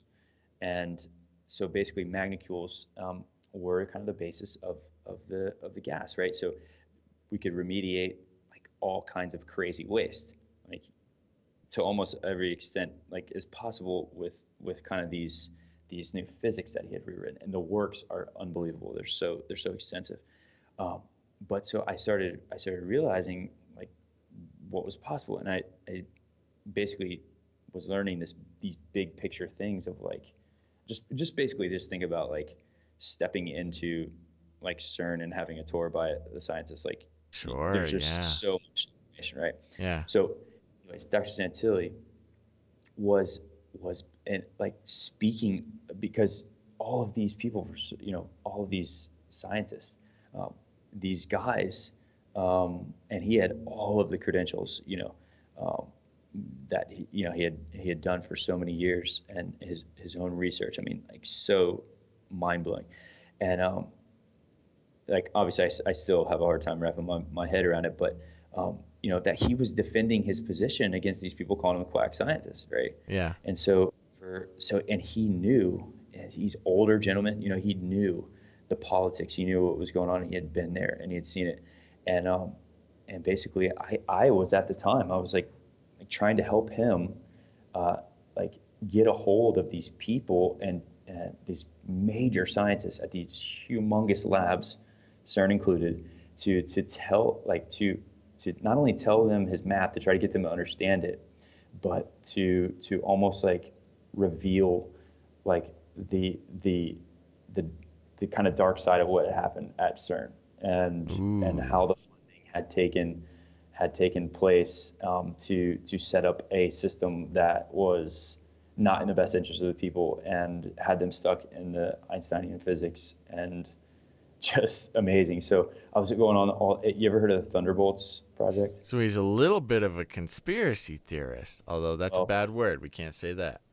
He was testing, these things on his own, and you can see with some of the technology, but he basically was testing the red and blue shift. Like he had his own experiments going, where he was testing the red shift and blue shift of light, and basically proving that, dark matter, basically redefining the way that we see light, and that light is exposed in our environment, and just doing some incredible work. Wow. Yeah, that's physics. Intense. That's more than turning algae into gas. Basically saying that, like, yeah, and this is his deep research that he would do. Basically saying that the whole premise of what CERN is looking for is pointless because of, and if you look into some of his videos, like, you'll understand. I don't want to get it wrong, like on yeah, sure. Live. You can just give the gist, yeah. But the point is that he was basically, being a beacon in the night for a new type of physics, right? And it has major implications to every single thing that we talk about. And he stays within that scientific, factual realm. That he doesn't cross over. You know what I mean? He stays like diligent with that, and that's the most amazing thing that I've been able to watch over the years, is him continue to fight that battle for basically this whole thing that's gone the wrong direction and has been kind of hijacked. Yeah. Okay. Wow. So he seems like a pretty cool guy, and you were able to get in tight with him then. Yeah, it was pretty amazing. Were you able to drive the trucks and get the algae, or what kind of role did you play with this guy? I was just kind of helping with research. I was kind of helping out with sales a little bit. With just this, there's a lot of changes happening, with a different direction. They actually decided, because there's so many different things you could do. Think of a natural gas alternative, right? Yeah. It's a drop-in fuel, and it's a completely clean burning fuel that has no carbon emission, no volatile substances. Wow. Like, it's a hydrogen-based fuel that's completely clean. And so basically we were trying to find out, at the time, the company was actually taking welding gas, or taking waste antifreeze, waste oil, and turning it into this new gas. And it was actually like a laser cutting fuel as a replacement to acetylene, which is what you use to cut big steel pipes and big demolition stuff. Like, so basically this is a completely clean fuel that you could use in tight places, like in the bottom of a ship, or and wouldn't have any volatile substances. It was like just so clean, and cut like a laser, cut super hotter than anything, and just so it's really interesting, weird application that was actually came to market with it. But obviously the fact that you could take algae with it and make this fuel is just amazing. Yeah. So there's tons of companies that do that, but the premise of this was way more advanced, and this was the application that you could, that people could touch and use. Right. Because for a scientist, this is the thing. For a scientist to do what he did, and to actually bring a company to market like that, and actually have a viable product, and it not be something quack, and actually be on the NASDAQ, dude, that's something. That's something amazing. Yeah. Yeah. It's interesting because we were talking and you had mentioned, the whole concept of floating around and finding purpose and things being easy and character building and all this stuff. I mean, the way you talk about this company and this guy and his work, I mean, did you kind of start finding, sounds like you found something that you were actually passionate about at this point. Yeah, I definitely did. I realized that it was, I guess I became super passionate in like renewable energy. I mean, bring it back to planet Earth and running around. I just really cared about, like actually real, you know, something like viable that I could put my hands on, that I could like dig into the earth with, and make the earth a better place, and like, be a part of the ecosystem. And I just felt like that was the thing, Yeah. that was like something that just drew me in. And so yeah, I basically had, and then I'd worked for the geological field technician position doing sinkholes. So I just had this like vision of what I, kind of wanted to be a part of, I guess you could say. That's awesome. And I mean, what kind of changed it? I mean, that's a huge deal. There's people that go their entire lives without finding something that they actually care about. oh my gosh, yeah. I mean, it's funny because the process is still unfolding every day, and I'm just blown away by it. But it is like it's. I heard from Chuck Missler quoting Mark Twain. It was like talking about, and he would get. I think he got emotional about it. But he would talk about, you know, the day that uh, you that you find out what your passion is, or what does he say? The day It's you like, find out what your purpose is. Oh my so gosh, it's I'm like you have two birth, or I don't know, I forget. I know the quote you're talking about the though. greatest day that you have is the day you find out your purpose. Um, the, people are probably laughing at this, right? The day you find out your purpose, and like the day you find out, the day you're the two greatest days. Chuck Missler would say that the day you're saved, and the day that you find the purpose that you're saved. Oh, right. Yeah, there you go. So that goes into everybody's story. Is so, I mean, we, as you know, receiving the blood of Christ and believing in him being the King that's returning, like we all have this role that is, we're all intertwined as believers. Like we have this role together to be fueling our purpose. It's specifically for us as a puzzle piece to do a job for God, you know, and to be a part of something with other believers that is eternal. I'm an eternal being. So this little snippet of time is just for you to discover what that purpose is. Yeah, right. So then you see all these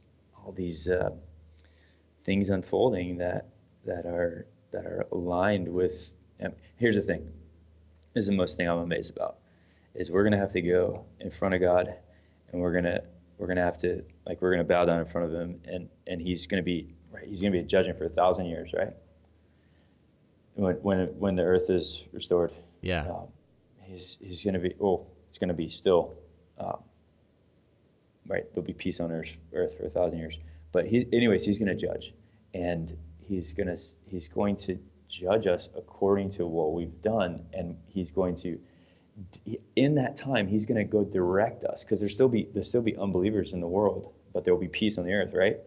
He's going to direct us in that time to go do and carry out, obviously, whatever he decides. But he loves us so much that he puts this fire and passion in our soul. He's going to go direct us to do something special based upon our time here, and Mm. carry out a job. And when that hit me, I was just like, it gives you, and it's like this constant reassuring of getting into the word, and like you can constantly lead it back to something that he wants you to do specifically, and to tell others about the gospel, and to be with other believers.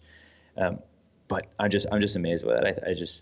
I can't believe that he loves us that much, that he instills that, passion. So once you find out what that's for, and I still haven't completely figured out, but once you find that out what that's for, Yeah, I mean life that's a life huge deal. becomes life becomes so exciting. Mm. It just becomes so, I mean, like, how could you guys have energy to do all that you do if you weren't absolutely so excited and about it because you know that you have a purpose, you know? And then every day is like uncovering this like amazing little crumb that he's left there for you to discover. And Right. that's specifically for you to point back to him. That's so cool. That's awesome, man.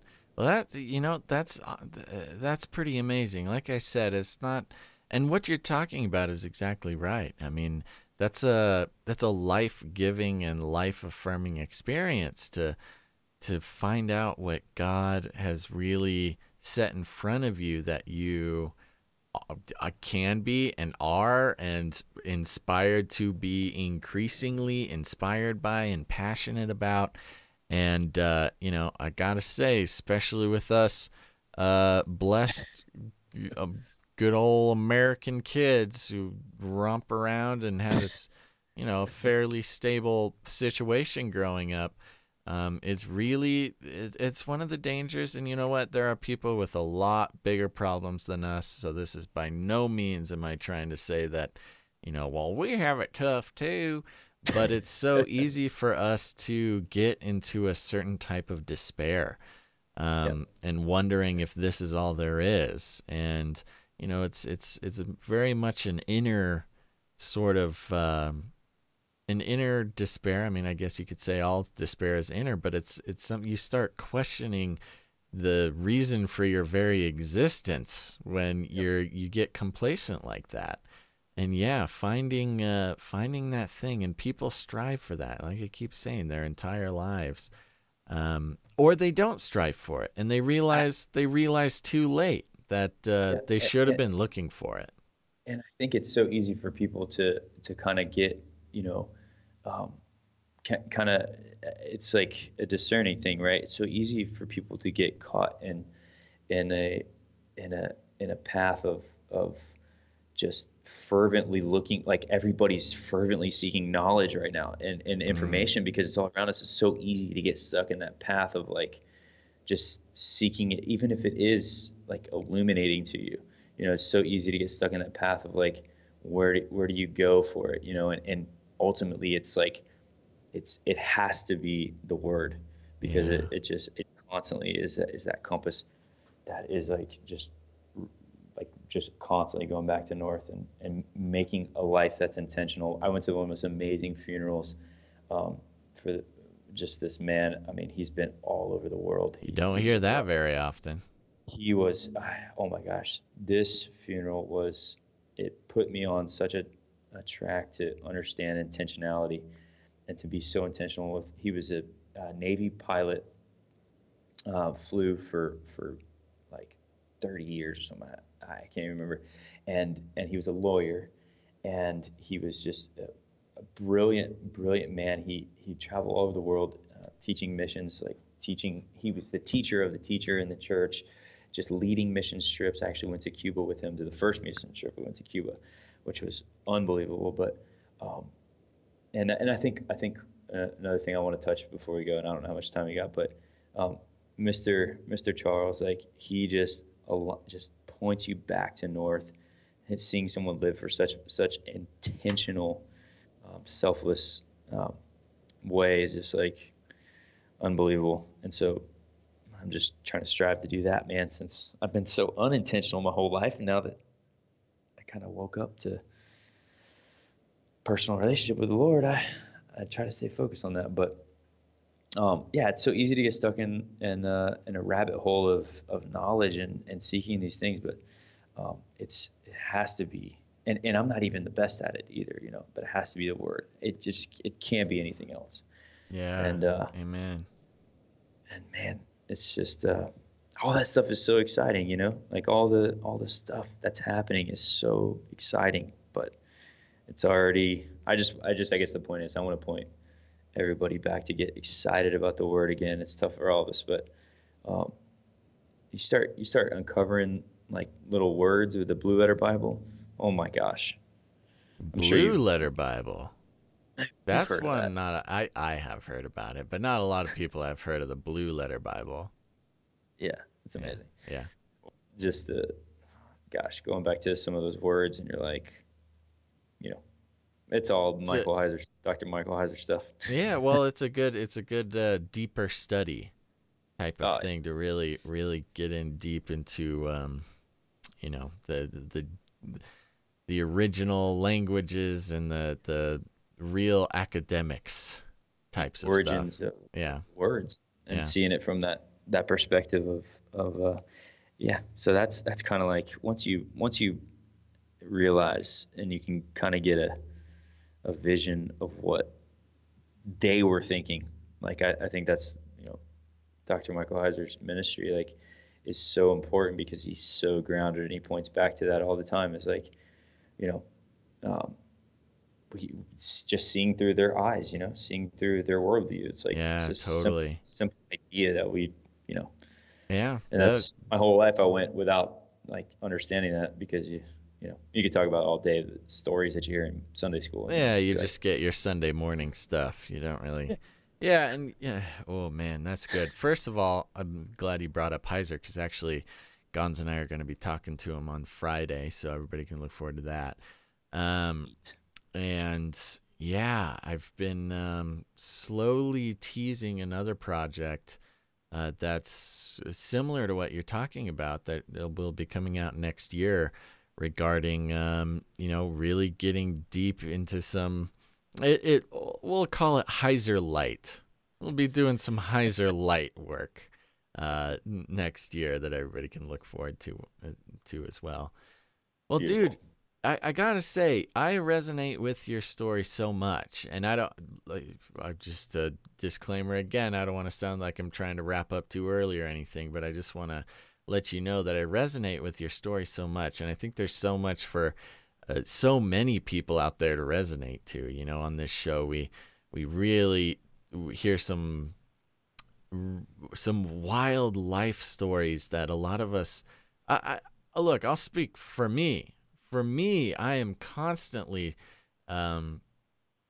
just flabbergasted by the life stories people tell me, and so touched and moved by the things that people have overcome and the lessons that God taught them, and therefore teaching me.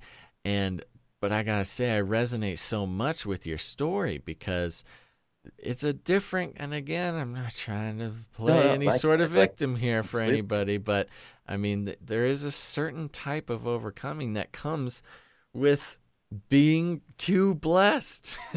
Yeah, yeah. It's so weird, man. And like I'm just so thankful, Yeah, for everything that God's done.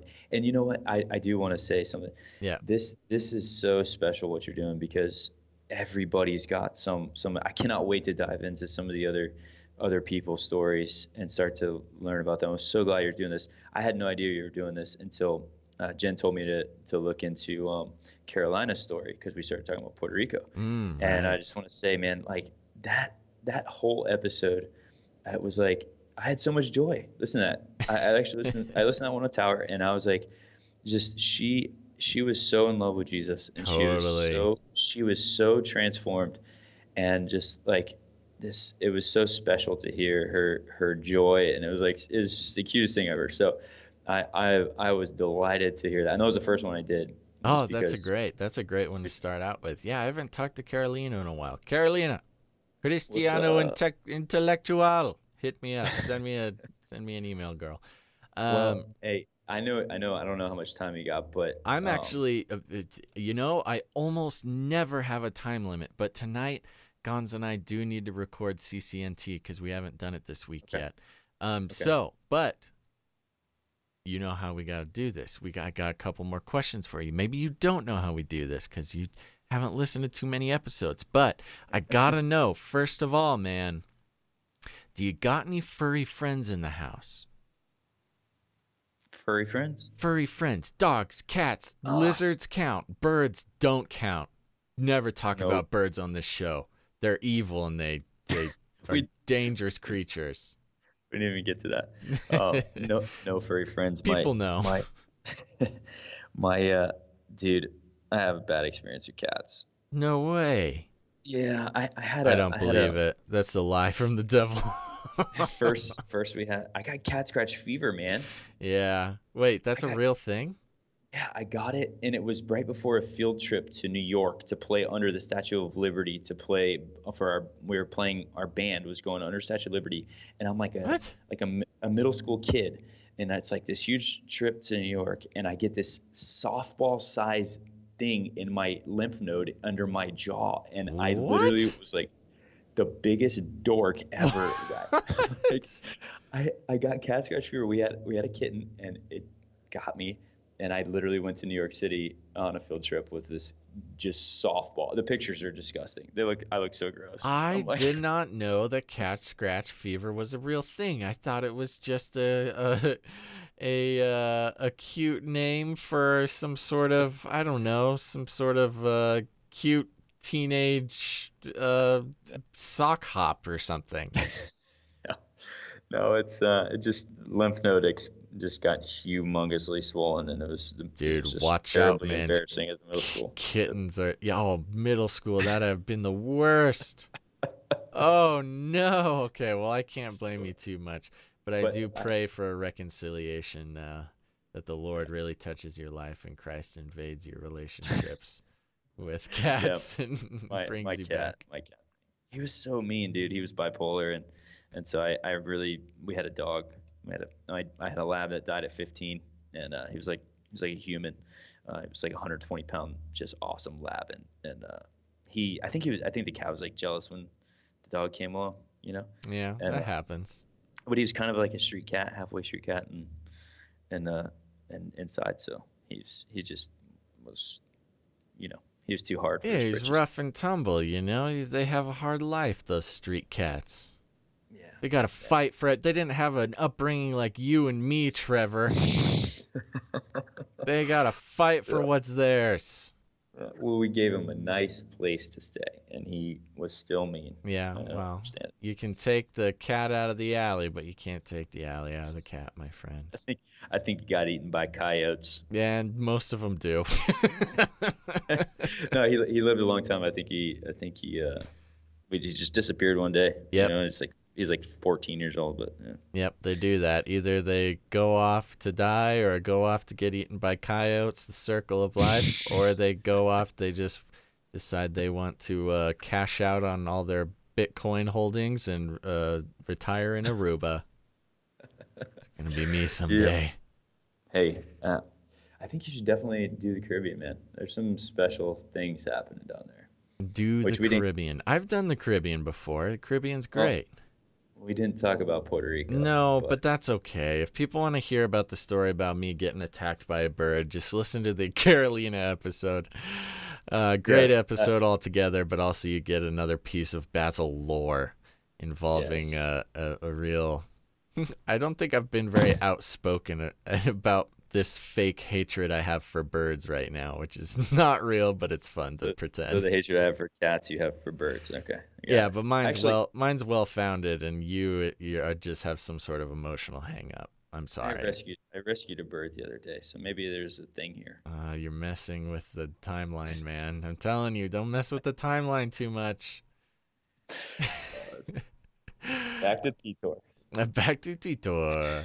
All right, man. So, okay, before we go off, I don't know how many episodes you listen to, you're going to find me talking a lot about juicing, and I've transferred that conversation because I no longer can talk about it with good conscience because I haven't juiced in a long time. Now I just eat like 4 pounds of cuties at a time, and that's my thing. Are you a health conscious fellow? Yes, extremely, but Extremely. Okay. yeah, well, I think that was part of that, you know, journey is like I did fasting way before it was popular, just like to get closer to the Lord, you know, Yeah. and Way before after it's doing popular. That's funny. You yeah, hipster. after doing that, well, yeah, but it's coming back like it was really strong now. But after doing that, I did a pretty long one, and I not only, I mean, obviously, I recommend that to anybody that to hear the Lord's voice, but um, I I felt like my body was like transformed after that. Like I Mm. felt so unbelievable. How long Um, did you fast for? Like a real uh, fast or like a yeah, it was about I think it was like 11 days. Um, real full water fast for 11 days? yeah, I had to cheat with coffee a couple times. Well, Like that's not cheating. That's well in the fine. morning, like I had to cheat with coffee because I needed energy. But Totally. um, yeah, so yeah, unbelievable. Like Really? and I haven't been able to get back on it. And but my wife is like super health conscious. Like she's Oh, that just helps. yeah, she's Italian, so she ate bread her whole life, and she was a gymnast too. So she had her old coaches were telling her to eat eat ultra carbs and white Yeah, bread for right. carbs, and it's like flip that upside down. You need the fats, Yeah. you know, and so she's like basically transforming all of that out of her curriculum, out That's of her her food rebellious curriculum. stage. Well, she used to mop at her plate of with bread. It was just like basically that's the way she was her life. They Hey, I told her to get do it, that. man. I did that earlier today. How do you think I get all these cuties down? I gotta chase it with Wonder Bread. Wonder bread, and I can't believe it's not butter. That's excellent football. Oh, don't even get me started on Fabio. But okay, Yeah. that's good, man. That's good. That's a huge part of staying health. Not when I say healthy, I mean in your mind and in your soul. We all need Oh, to do so good. that. I've been so off my game lately. I need everybody to pray that the Holy Spirit convicts me of my sins, my bready sins. Hey, well, you know what? The fruit fast thing is like it's super good. It's a Super good thing. for It's not the best, but it's a thing. I mean, eating yeah. 17 cuties was better than eating, which I definitely have done, is microwave a piece of pie and then put cereal on it and then pour milk over the whole thing. The best thing you will ever eat, but you will repent after that. Oh man, Yeah. you're gonna regret I did, and I do, and the Lord is working in me. The more, anyways, the more you that. listen, the more you'll hear phases of my life where I was in a much better place. I'm I'm excited to look back on this juicing thing here and Yeah. hear about your Pray for me, my friend. Pray for me. yeah. Hey, it's just a It's journey, a man. journey, man. We're all on a journey. A bready journey. Okay, Trevor, thank you so much, man. This has been just such a pleasure. I'm so happy that you were able to make the time.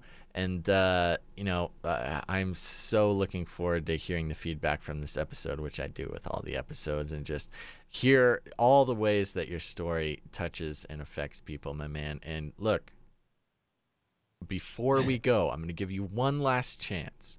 You can, just in case you have anything left on your heart, I'm going to give you the last word here. You can use it to just say whatever's on your heart or pitch. I don't know. If you're going to do a podcast or a book or something, here's your chance.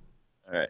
Well, I just want to say likewise. It's been an absolute delight, brother, and I really appreciate the time and you reaching out and us getting in touch. That's super special. We love hearing from you every week. All the content you're doing is amazing. So we're so grateful, and that you're pointing the direction to Jesus. That's the most important thing. Mm. And yeah, so everybody's got that little research journey, and you kind of want to tell people like what's going on, but you kind of don't. Yep. But there's some interesting, people have different directions, things they're researching and going down. Um, we're working on a project in Puerto Rico actually, Ooh. and ever since I've stepped my foot on that land, it's La Isla del Encanto, and some amazing things have happened to those people after the storm, and there's some really special things there. We're gonna probably maybe have a project that we kind of make a little public. So it's gonna be pretty cool that we could probably uh, put you guys in touch with it, Ooh, and totally. I like that.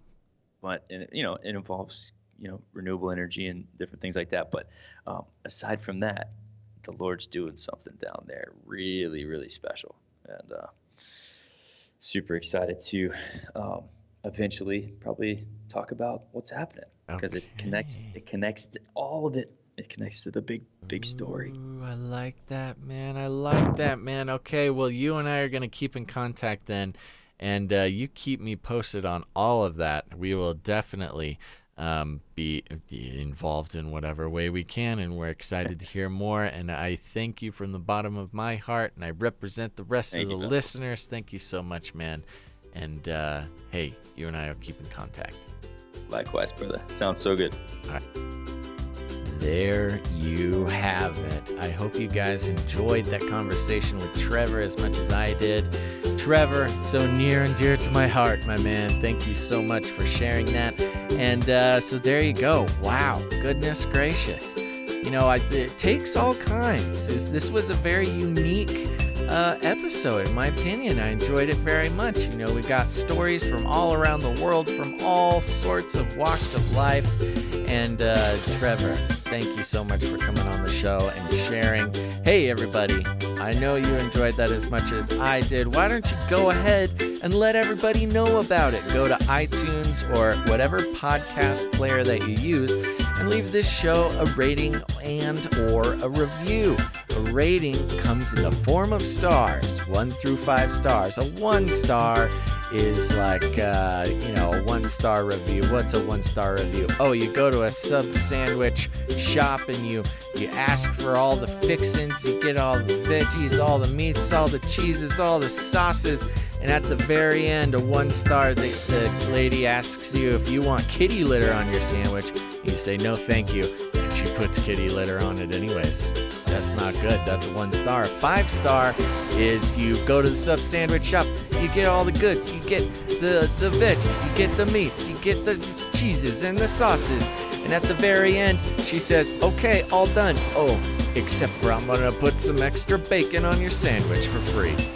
Boom, that's 5 stars. And if you feel that way about this show, you can go ahead, go to iTunes, go to whatever podcast player you're using, and put that sandwich buying experience into words and let people know what you think. It really helps out the show. Also, we got the patreon.com/thejoyspiracy theory. You're going to want to go there for just the cost of a cup of coffee a day.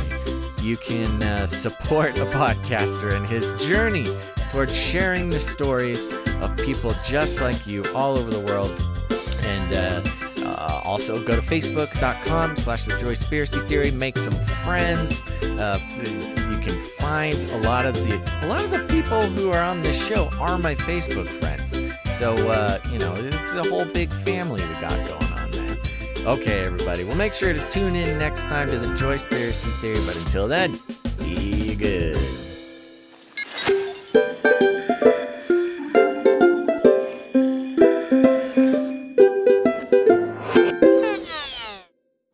Ooga, ooga, ooga, ooga, ooga, ooga, ooga, ooga. I see the hamster sitting in the cage. I see the hamster sitting in the cage.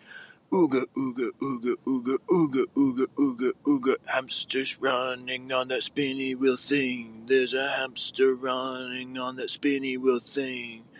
Ooga, ooga, ooga, ooga, ooga, ooga, ooga, ooga. Hamster stuffing food in his cheek. His cheek is really puffy. Ooga, ooga, ooga, ooga, ooga, ooga, ooga, ooga. I see a hamster sitting in his cage. Ooga, ooga, ooga, ooga, ooga, ooga, ooga, ooga. Hamster running through the tunnels.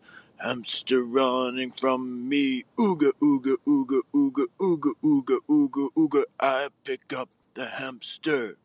I put the hamster in one of those ball thingies. Ooga, ooga, ooga, ooga, ooga, ooga, ooga, ooga. Hamster escapes, runs away. Ooga, ooga, ooga, ooga, ooga, ooga, ooga, ooga. Hamster finds a hamster girl. Ooga, ooga, ooga, ooga, ooga, ooga, ooga, ooga. Hamster has a family. Hamster has joy. Ooga, ooga, ooga, ooga, ooga, ooga, ooga, ooga, ooga, ooga, ooga.